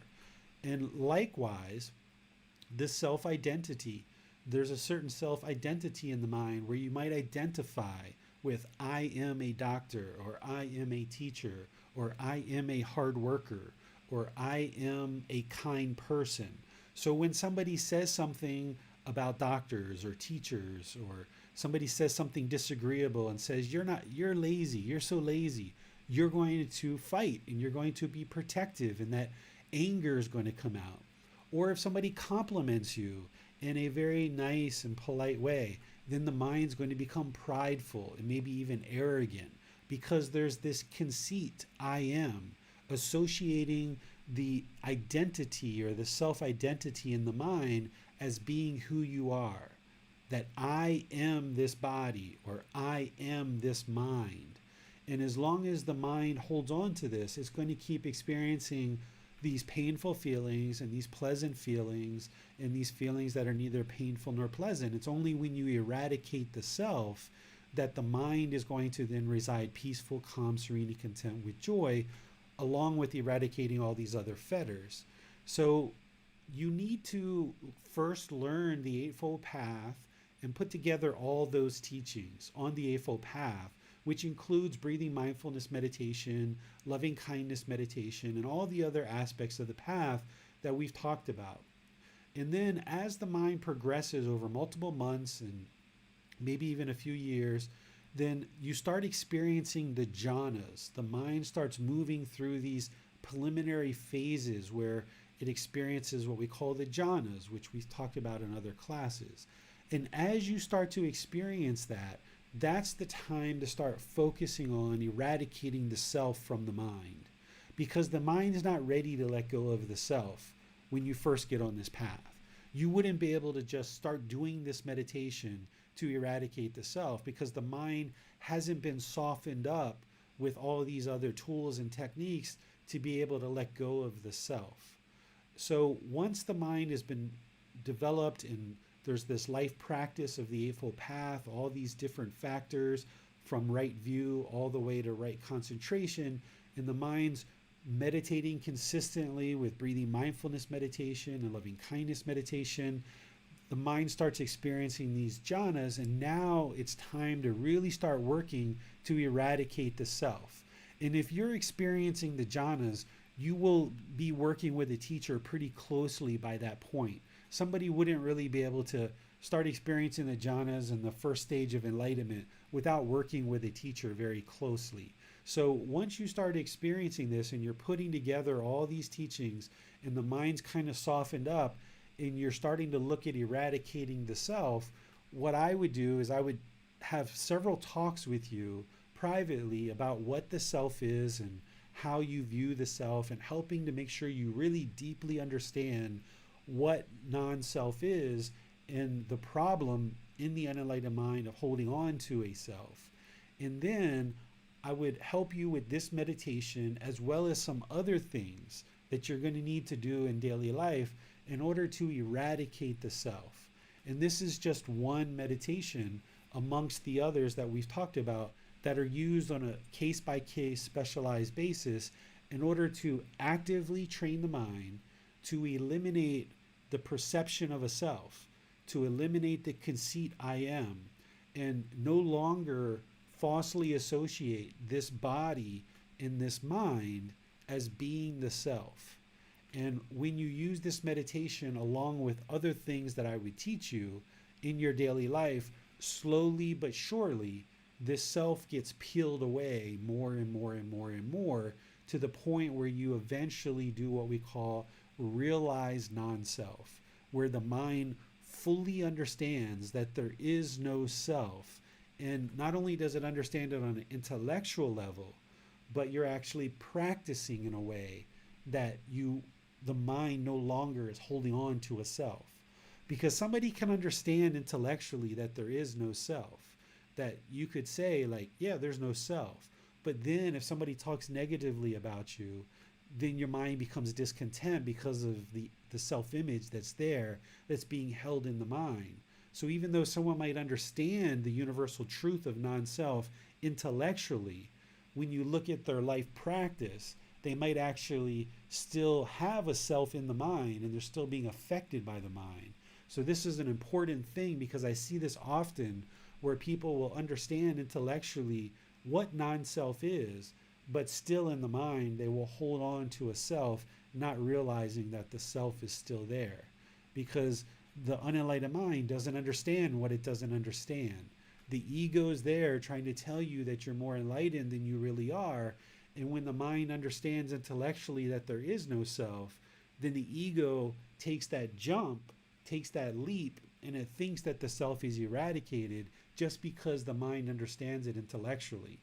But you need to take this intellectual learning and you need to soak it in deeper and deeper and deeper into the mind to eradicate any kind of false identification with this physical body or the mind as being the self.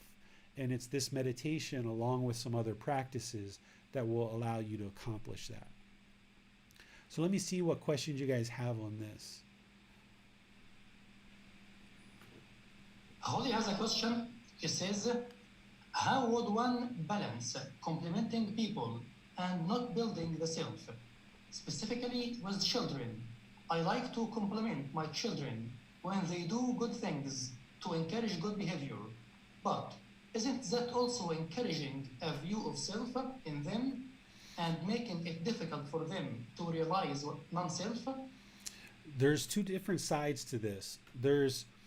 We function the way that we function, and there's nothing wrong whatsoever in complimenting somebody and telling somebody they did a good job, or wow, you look so beautiful today, or wow, your complexion looks completely much more younger than you did last time, or your hair looks beautiful, or I love your sweater. There's nothing wrong with saying these kind of things to people or to children.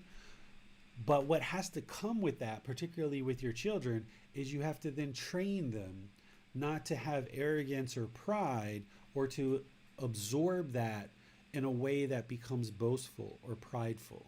So we can't stop people from saying, oh wow, you look beautiful, or oh wow, I like your eyes, or oh wow, your teeth are so white. So those things are going to happen in our life, and we can feel the freedom to say those things to our children, that they've done something well, or we really like how they talk to their dad or their mom, or we really like how they interact with their friends. We can tell them these compliments because that's what helps them to see that they're on the right path and progressing in the right direction. But at the same time, we have to give them guidance to not allow that to produce arrogance or pride in the mind. And that's where they find the middle, where they can hear these things that are pleasing and agreeable to the mind, but the mind's not affected by it. Or the mind can hear these negative and disparaging things from certain people in the world, but their mind's not affected by it. And that's where the middle is. So we can do these things with our children, but we have to make sure that we bring the other guidance and the other training along with it, so that they don't become arrogant or prideful based on the things that are being shared with them. We have a couple of questions about the first two kinds of meditation. Nick says, Teacher David, should we do both breathing mindful meditation and loving kindness meditation every day, or just when loving kindness meditation is felt to be needed? And he continues saying, for example, I haven't felt annoyance lately, so I have just been focusing on breathing mindfulness meditation. I used loving kindness meditation a lot a few months ago. Yeah, so each person's a little bit different, Nick. Depends on where they are in their practice. Somebody who's just starting out, my advice would be breathing mindfulness meditation and loving kindness meditation, but building up kind of like 4 weeks or 6 weeks of breathing mindfulness meditation first. That's where I always start people out first, is just do breathing mindfulness meditation to develop your practice for a good 4 solid weeks, and maybe longer for some people. And then slowly bring in loving kindness meditation. So after the 2 to 3 meditation sessions, with the 2 to 3 meditation sessions a day, have at least one of them breathing mindfulness meditation, and then the other 2 either breathing mindfulness or loving kindness, and kind of rotating those. Because as you know, with loving kindness meditation, we also do a little bit of breathing mindfulness meditation. So if someone's only going to do 2 sessions a day, one should be breathing mindfulness and one should be loving kindness. And then if there's a third, kind of make that an optional, but kind of building that up slowly within kind of 4 weeks, and then beyond adding in loving kindness meditation. But if someone's been doing breathing mindfulness meditation and loving kindness meditation for a consistent period of time, and they're not seeing any kind of hatred or any kind of annoyance or aggression or any hostility, or even just people we use the word like just irking you. Like if someone's just irking you, you still have some of that poison in there. right? But if somebody's gone a good 6 months without feeling any of those feelings, then I would say you can back off the loving kindness meditation and just go to breathing mindfulness meditation. But you've got to feel that for yourself and kind of know when the right time to bring it in and out. I would need to talk with each person individually to give you real specific guidance of, when to back off the loving kindness meditation. But the thing is that doing loving kindness meditation isn't going to hurt you. It's surely not going to hurt you. So there's no harm in doing loving kindness meditation. And anytime you see any kind of, even just someone kind of irking, you feel like this person's irking you, it's you yourself that's causing it. You've got to maintain that loving kindness meditation, get a good 6 months or so of not having any kind of irritation whatsoever. And then if you would like to back off the loving kindness, then sure. And then you know how to do it so that if you notice any kind of anger, hatred, or ill will starting to arise, you can always bring it back into your practice. A question from Sanara. She says, Mr. David, there are other meditation techniques like Vipassana meditation and Samatha meditation, for instance. Is breathing mindfulness meditation and loving kindness meditation alone enough to attain enlightenment? Yes, breathing mindfulness meditation and loving kindness meditation is all somebody would need in order to attain enlightenment. There's tons and tons of other meditations out there that people use for different reasons, but they wouldn't necessarily have to use those. The Buddha only taught very specific meditations, and by narrowing down what you're actually needing to learn and practice, then you can get a lot deeper into your practice. Where if somebody was attempting to learn, 10, 20, 30 different meditations, their practice is going to be really broad and very wide, and they're not going to be able to be as deep with their meditation. So remember the primary problems that the Buddha discovered, which is craving, anger, and ignorance. These are the three high-level problems that the Buddha discovered. And in those particular poisons or those particular problems, there's specific antidotes. And that's why you would only need these meditations, because breathing mindfulness meditation addresses the craving, that first primary poison. It addresses that. Now there's some other practices that need to be employed in order to eliminate craving. But in terms of meditation, that meditation is what eliminates craving, desire, attachment. That second poison of anger, hatred, or ill will, the meditation to antidote that is loving kindness meditation. Now there's some other practices there that need to be employed in order to eliminate that poison from the mind, but in terms of meditation, that's the only one. And then for that third poison, or that third primary problem that the Buddha discovered, which is ignorance or unknowing of true reality, there is no meditation for that. That is, to antidote that is wisdom and training in the Buddha's teachings to see the truth. So once you understand the three primary problems that the Buddha discovered, then you realize that all of his teachings on meditation map into these three. And that's why you don't have to go out and learn 10 or 20 or 30 different meditations. You can just refine your practice into just these, get really, really, really good at them, really deep in them, get a whole lot of results out of them, so that you're fully addressing the problems that the Buddha discovered. Thanks a lot. The last question for now is from Manal, so let's go to here. Yes, Teacher David, if meditation to realize non-self involves eliminating, number one, eliminating the self, and number two, cultivating impermanence through eradication of conceit, then how does the mind work around a space of creative expression? So there's many times people have used creative expression through as a channel to express not only themselves but past experiences. It could be very therapeutic. It could just bring a lot of joy for someone. So I'm having a challenging time finding the middle between having a creative outlet, so to speak, and many times I'm unable to verbalize my thoughts, and so my mode is writing. Creative writing could be one of the ways in which I can actually tap into what are my deepest thoughts. I mean, it's part of something that I do just for myself. There's also just artwork or painting or things of that nature.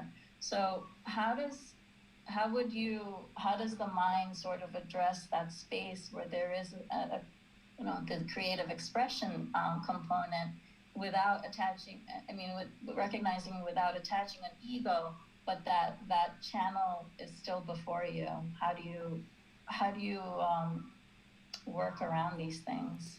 Okay, so when you're eradicating the mind's false identification of there being a permanent self, you're not eradicating creativity, you're not eradicating creative expression, you're not eradicating the personality, right? There's a certain personality that's there. You're not eradicating any of that stuff.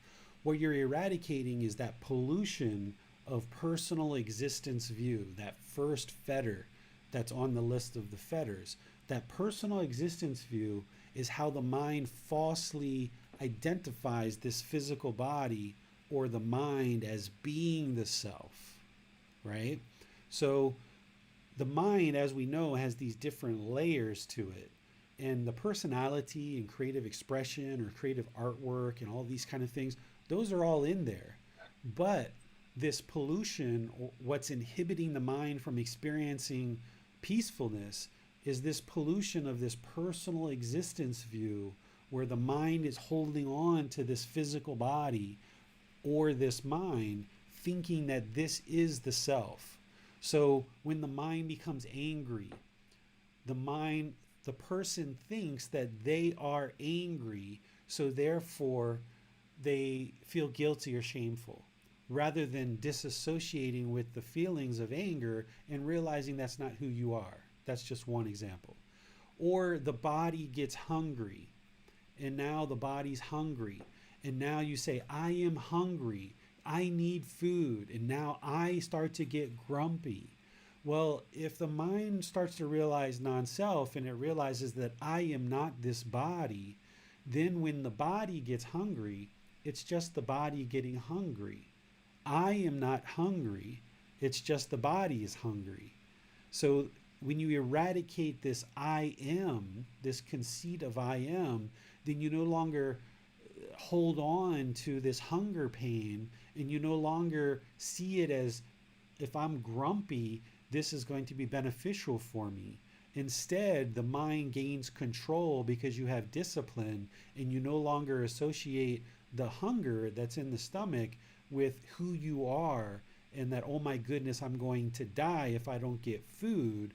Then the mind can disassociate with this pain. It recognizes that it's impermanent, and let me just go get some food in the next 20 or 30 minutes, and I can take care of this hunger pain and not associate the feelings of hunger through the body as being who I am, and then acting upon that.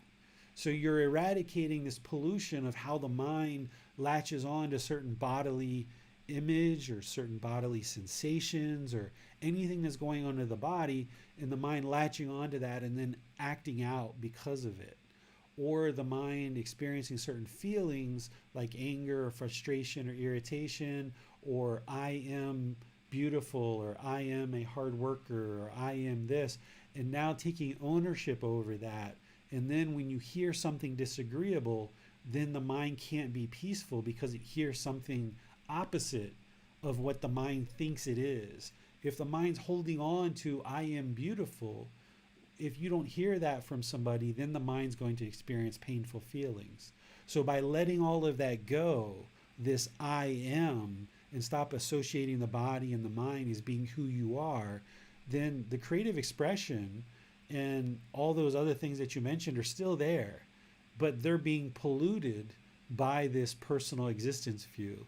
And by getting that out of the way, I would say the creative expression and all these other things will actually come through more brightly and shine more brightly because it's not polluted with this arrogance or this pride or this self image or self identity of thinking that I am this body or I am this mind or I am these feelings or I am whatever's happening to me right now. I am this.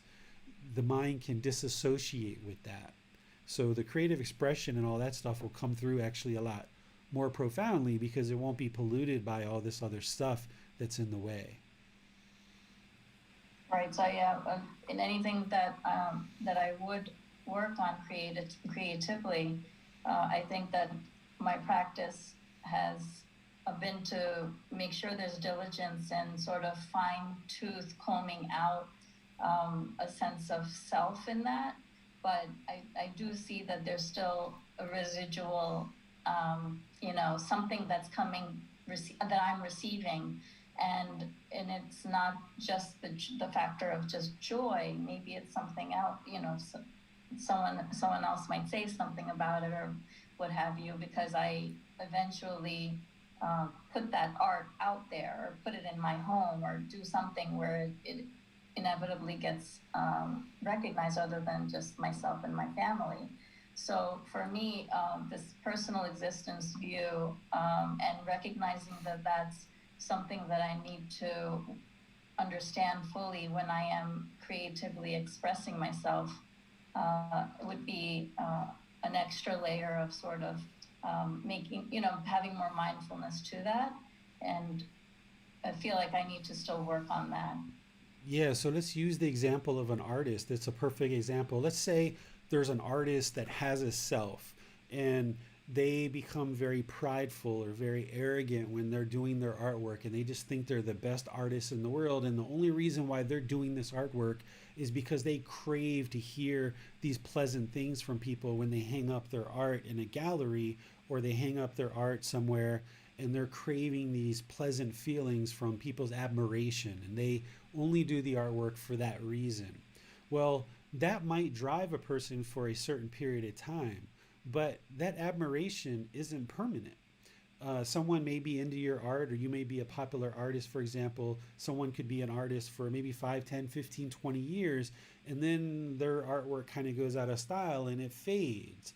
Well, if somebody identifies with that being an artist and that arrogance and that pride and that boastfulness and those pleasant feelings that they got for 10, 15, 20 years of being an artist, now when all that's gone because of impermanence, now they're crushed and they're shattered because they're no longer experiencing those same pleasant feelings anymore. And this is where sometimes celebrities go out and kill themselves, right? When they become less famous, right?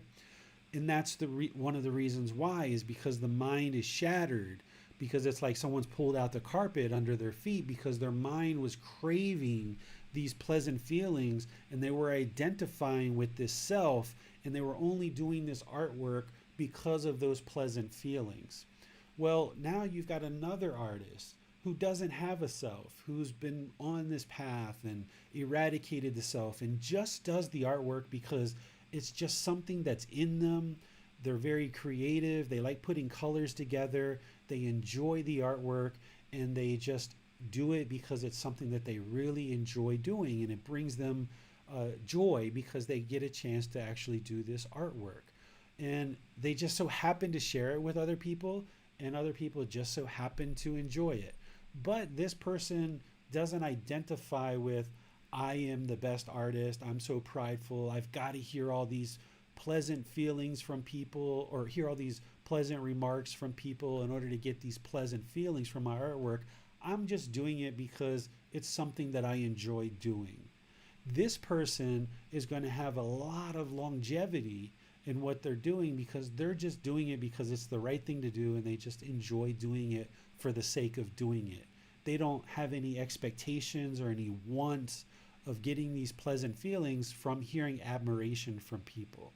So in these two situations, they're both artists, but one's operating through a self and is ultimately going to get crushed, where the other person has eradicated the self and they're just doing it because it's something that they find beneficial for their life. So you can express yourself creatively, either creative writing or artwork or other things, and do it because it's something that you enjoy doing and it's just something you enjoy, without arrogance, without pride, without interest in being boastful, but also not necessarily feeling like you need to hide it from people either. And just, this is what I do, and but not kind of attaching your self-image and your self-identity to the artwork, because you may not be able to do it permanently depending on how you age or how you go forward in life. So once the mind latches on to these things like artwork or being an artist, and it identifies its self-image or self-identity through that activity, that's where the mind's setting itself up to fail, because it's falsely identifying with this activity of being an artist as being who they are as a person. And then now when things shift because of impermanence, that's when the mind becomes discontent, because it no longer can hold on to being an artist because it's not an artist anymore. This is where somebody can have a certain career, and then 5, 10, 20 years, technology changes or the job market changes and they no longer can have that job, and they're crushed because they've identified their self-image or their self-identity through this particular career or occupation, and now they're utterly crushed because that can no longer happen for them, and it's because of the self that they're experiencing that discontentedness. So by eradicating that, that's where the mind can then reside peaceful, calm, serene, and content with joy, because if it's doing this job or it's doing this job or this hobby or this hobby, it can be perfectly content either way. Well, Holly has a question. She says, is pride always associated with self-image? Can you feel good about your accomplishments without identifying with it? Pride is part of conceit, and the self is part of personal existence view. These are two separate fetters in the mind.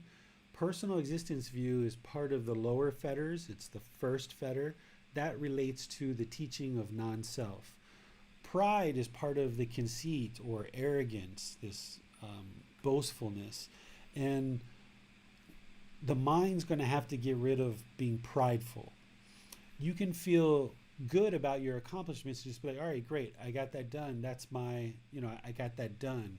But as soon as the mind becomes prideful about it, that's when the mind wants to put itself above others with arrogance. So the mind's got to ultimately eradicate pride, and that's why it's one of the upper fetters, and that's when the mind ultimately moves into enlightenment, when it eradicates the 5 upper fetters. And this is something that you have to cut off in the mind, is when you feel pride coming in, like pride that you got a new house or a new car, or that your kids are going to a good college, or any number of things that the mind can be prideful about. You've got to cut that off and just do things because it's the right thing to do, not because the mind is seeking pride or wanting to feel prideful. So there's this fine line between I bought a new car because I needed a new car and boom, I've got a new car, versus, oh wow, look, I got the brand new Mustang that just rolled off the lot, and I'm one of the only 10 people in the entire state that have this car, right? So you've got to find that middle where the mind is just content with the car and it just sees it as transportation rather than something to be prideful about. Or that your family members, your sons, are working to get into college, and they're working to get into a certain college, and you guys have been preparing over the last 5, 10, or 15 years to work towards that goal. And then once they eventually get into that college, oh great, they got into that college. Perfect. Rather than going around and kind of being prideful and boastful to people about what's happened. Like our children getting into a certain college, there's no reason to go around and tell everybody what college our kid got into and that they're, into this college now and they're getting good grades and they're going to be a lawyer or a doctor. This is all coming from pride. That kind of thing doesn't need to be broadcasted out to the world. But there's also nothing wrong with actively working towards that goal. But then once the mind finds pride in it and starts being boastful and starts broadcasting it out to people, that's where the mind can then create challenges in relationships when it starts becoming prideful around others. And it's that mind chasing those pleasant feelings, and that's why the pride is dangerous to the mind. That if the mind allows pride to come into it, it's still chasing after those pleasant feelings. And then say that our child gets kicked out of the school after freshman year or sophomore year. Now we're going to experience painful feelings because we allowed the pride to invade the mind and absorb into the mind. Now when that prideful thing is over because of impermanence, now the mind's going to experience painful feelings, right? So I know that in the past we've all been taught to be prideful and to be proud about various things. But then because of that pride, we're setting the mind up to experience painful feelings if we allow the mind to feel pride because of something. Well, that's all the questions for now, teacher. Okay, I only have one more thing to... Oh no, I had a lot of things to share with you guys. Whoa, I thought I only had one more thing to share with you guys. We'll probably have to cover this on Wednesday because I thought that I was done, but I just remembered that we have all these other details to talk about related to meditation. So we will pick this up on Wednesday because we're 2 hours into our class. You guys had a lot of great questions. The last thing that I was planning to share with you guys is to never give up on your meditation practice, because it is a practice. It's constantly developing your practice. Even if you've been meditating 3 months, 6 months, a year, 2 years, 3 years, you should constantly see your meditation practice as a work in progress and constantly developing your practice more and more, and just never, never, ever give up. Some of the words from the Buddha he shared along the lines of never giving up is, meditate, monks, do not be negligent, lest you will regret it later. This is my instruction to you. So he's essentially telling and guiding and suggesting to people to not be complacent. Because if you allow the mind to be complacent and be like, I'm not going to meditate today, or I'm just going to do 5 minutes and that's all I need to do today. If you allow that negligence or that complacency to come in, you're going to regret it later when the mind's discontent. When you're feeling the anger, when you're feeling the guilt, when you're feeling the shamefulness, when you're feeling the fear or the loneliness or the boredom or any of these other feelings that come into the mind, you're going to regret that you didn't dedicate time and effort to developing your meditation practice. And then if we don't attain enlightenment, then we're going to regret that too if we're reborn. The Buddha never used fear or guilt or shame to teach anybody anything on this path. This is the only thing that I've ever seen where he's kind of like nudging just a little bit, like, hey, you're going to regret it if you don't meditate, right? So use this as a way of just thinking about, don't ever give up on your meditation practice. There's times when you're doing breathing mindfulness meditation where it can feel very bored or very tired or very cumbersome. There's time when you're doing loving kindness meditation where you're trying to cultivate loving kindness, but all you feel is anger and all you feel is frustration. And all of these past experiences are invading the mind, and all these past traumas and all this pain and misery that you've gone through in the past can be invading your meditation sessions. And that can go on for days or weeks or months, right? Don't ever, ever, ever give up, because the reason why the mind is experiencing all these painful feelings is because we've just been sweeping the dust under the carpet our entire life. And now this pile has gotten bigger and bigger and bigger, and we're starting to trip over it. And we're starting to have these problems in our life with a lot of discontentedness in different parts of our life. But now we're older, and now we can make wiser decisions for ourselves. But even though we're older and we're starting down this path and we feel like we're walking the yellow brick road to peaceful, calm, serene, and content with joy, there's going to be struggles. There's going to be challenges. There's going to be past experiences that invade our mind, either during meditation or during our daily life. And that can somehow dissuade people and kind of knock you down and make you feel like you should just give up. But if you give up, it's just sweeping the dust back under the carpet and precipitating the problem over and over and over. And that's the whole reason why these feelings are surfacing to begin with, is because they've just been buried and they've just been repressed. But by training the mind and breathing mindfulness meditation, that when the thoughts come up, you cut them off and let them go. It's like wiping the slate clean.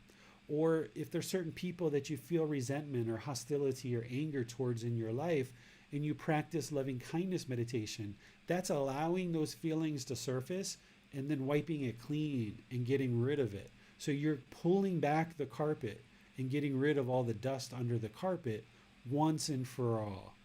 If you give up in your meditation practice and you don't practice, then you're just sweeping the dirt back under the carpet. You know, if you've gone 2 or 3 days without meditating, or even 2 or 3 weeks without meditating, and you're kind of feeling a little bit disgruntled or complacent about your meditation practice, that's understandable. That happens to people sometimes. I went 2 or 3 years one time without meditating before I finally got back into it. So these kind of things happen for people, but don't let the 2 or 3 days turn into 2 or 3 weeks or 2 or 3 months or 2 or 3 years the way that I did. Because those 2 or 3 years that I wasn't meditating was probably the worst 2 or 3 years of my life ever. So don't allow those times to get longer and longer and longer, where you're seeing that maybe you didn't meditate for a day or two. Maybe you gave the mind a little bit of a break. Okay, but jump back into it and get back into it. Get back in the saddle, right? Because if you give up, then you're basically just going to keep sweeping everything under the carpet and things aren't going to get better. It's these teachings of training the mind in the entire Eightfold Path that is the escape. This is the ending of discontentedness. This is the elimination of discontentedness. This is the mind getting to peace, to elimination of those strong feelings, to enlightenment, to nibbana, just like the Buddha said. So don't ever give up and keep pursuing and keep progressing along this path. So that's what I was planning to share with you guys today. I'll cover that other bit on Wednesday to walk through the various parts of the book, of detailing exactly what I was planning to talk about in relationship to meditation, because it's important that you build up your practice piece by piece. And anybody who can't attend live on Wednesday, remember, you can listen to the playback either on the podcast, the YouTube, or in Facebook. You'll be able to hear what I taught on Wednesday related to the part that I'm not going to be teaching today. So let me just see if there's any final questions before we wrap things up for today. Hi, David. On this topic that you spoke about last, you mentioned in the book that the same thoughts motivating us to learn are the same that will try to persuade us to turn away. And I just found that to be a very powerful statement, and I wanted to know if you could perhaps elaborate just a bit on it.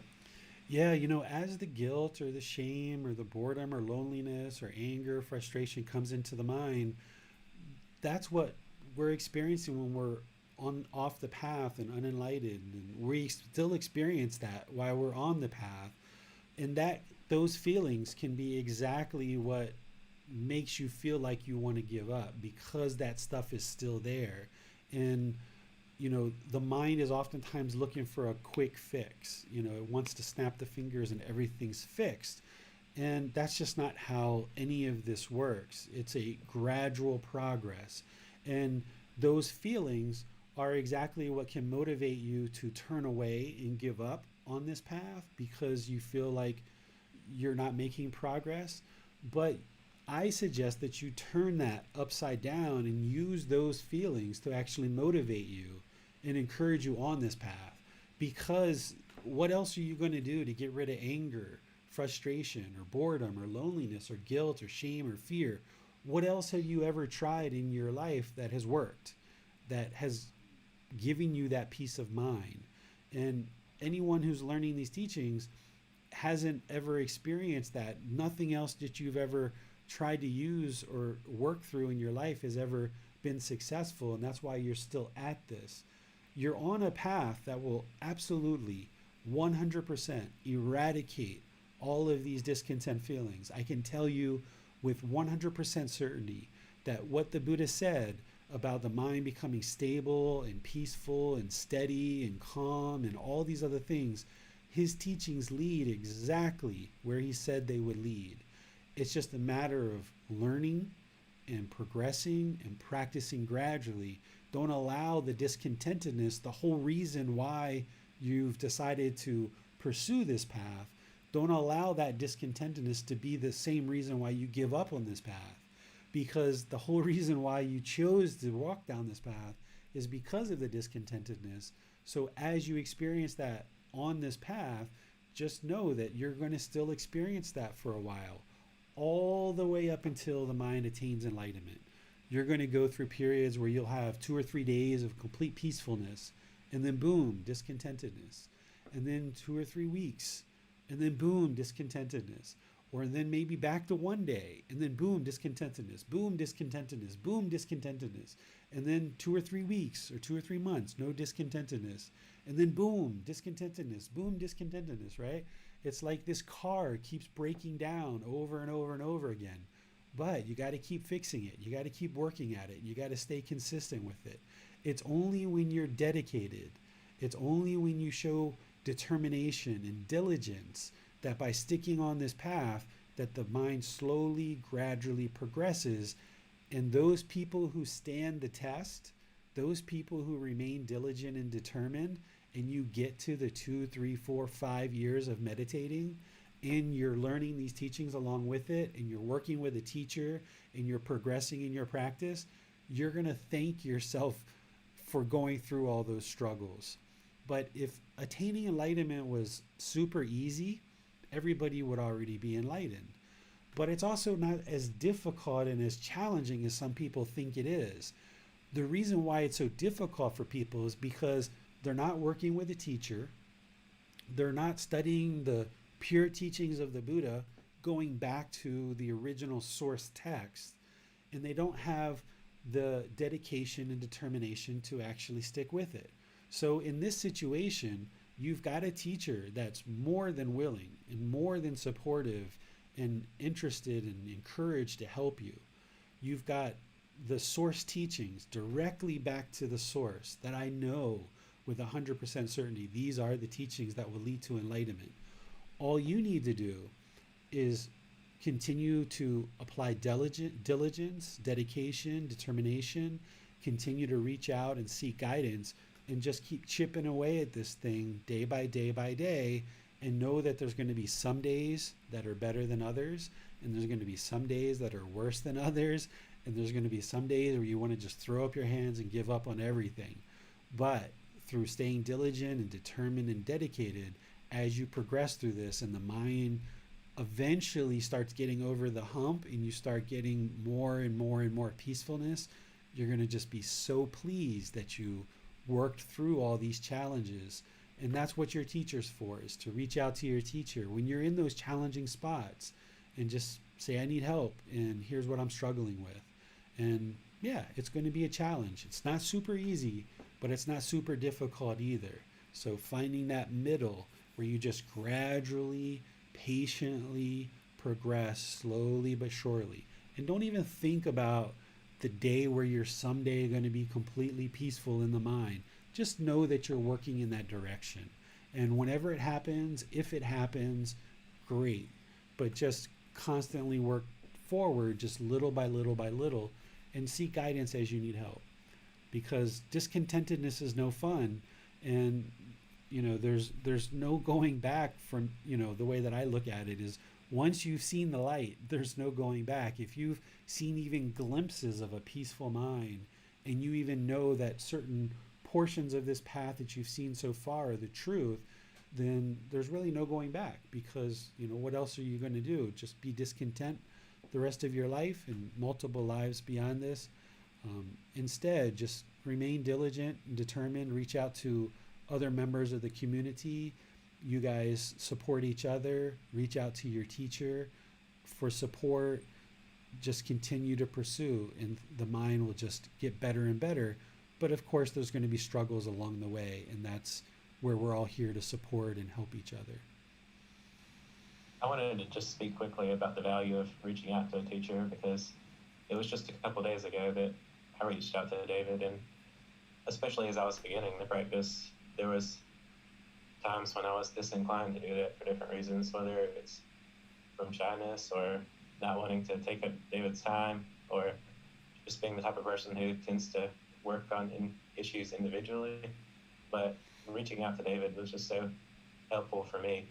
And we all have questions about the practice and our experiences, and the level of depth that one can go into in a personal conversation is just so much deeper than one can really go into in a class where the teachings are being discussed in a more general way. So if anyone ever has any inclination to reach out or any questions or experiences, I just want to really encourage people to reach out, and I think that you'll be glad that you did.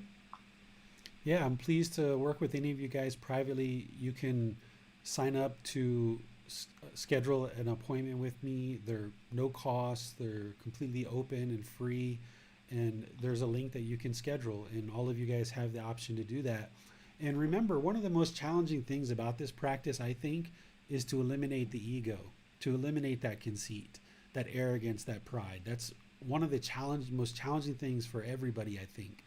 And by reaching out to a teacher and asking for help, just that by itself helps to eradicate some of the ego and the conceit, because you're admitting to yourself, to the self at a certain level, I don't know what I'm doing here. I need help. And this can be really encouraging to improve the condition of the mind and eradicate some of that arrogance and pride by reaching out to a teacher. And I think that's part of kind of the built-in aspect of this path, that of course you need a teacher to learn the teachings and reflect on them and practice them, but there's kind of this built-in mechanism that by having a teacher, it helps to eradicate the ego, because the only way that you would seek guidance with somebody is if you're admitting to yourself that, yeah, I don't know everything and I need help here.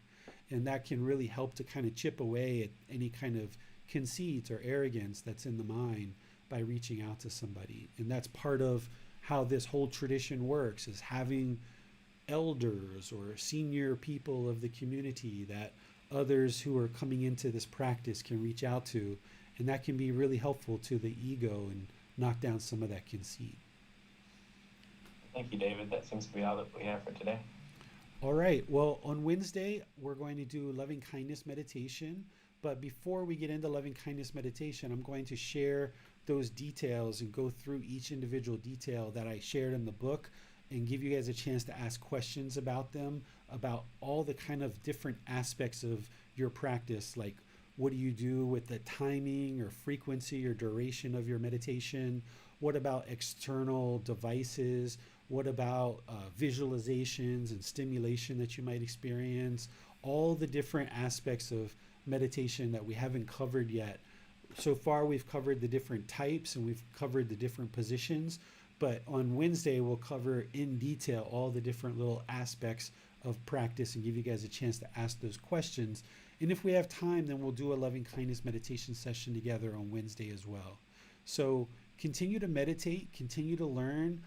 Be sure that you download the book if you haven't gotten the new copy of Developing a Life Practice, The Path That Leads to Enlightenment. There's a new version of that with about 80 or 90 new pages of content that I've expanded a lot of the chapters, and I've made some of them more clear, I think, certain chapters that needed to be more clear. And I think there's just an overall better book that I've am sharing with you guys now that you can download completely free. And of course, if you prefer a printed copy, you can take the PDF and go print that, or Amazon also has the printed copies as well. So feel free to get that updated book, because next Sunday we're going to be in chapter 12, which is different than the old book. The new book, chapter 12, is titled Craving is the Problem, What is the Solution? And that chapter is an updated chapter, and it's been moved to chapter 12. So on the old book, that was like chapter 16, and it wasn't as detailed as it is now. So be sure that you go to buddhadailywisdom.com/free Buddha books. And from there, you can download the latest book and read this chapter 11, but also read the new chapter 12. Because here, chapter 12 through chapter 19, they've been reordered and they've been expanded. And the earlier chapters have been expanded as well. So I encourage you guys to start at the beginning and read all the way through the book gradually, because you're going to pick up a whole lot more from what I've added to the book. But particularly if you're tracking along chapter to chapter, be sure you pay attention that next week is craving is the problem, what is the solution? And then on Wednesday, like I said, we'll do loving kindness meditation, and then actually make sure that we cover the items that we didn't cover today. So between now and then, have a lovely rest of your day, and I'll see you guys in a future class or online in our Facebook group. Take care, and we'll see you next time. Sawadee krap.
Thank you again for watching.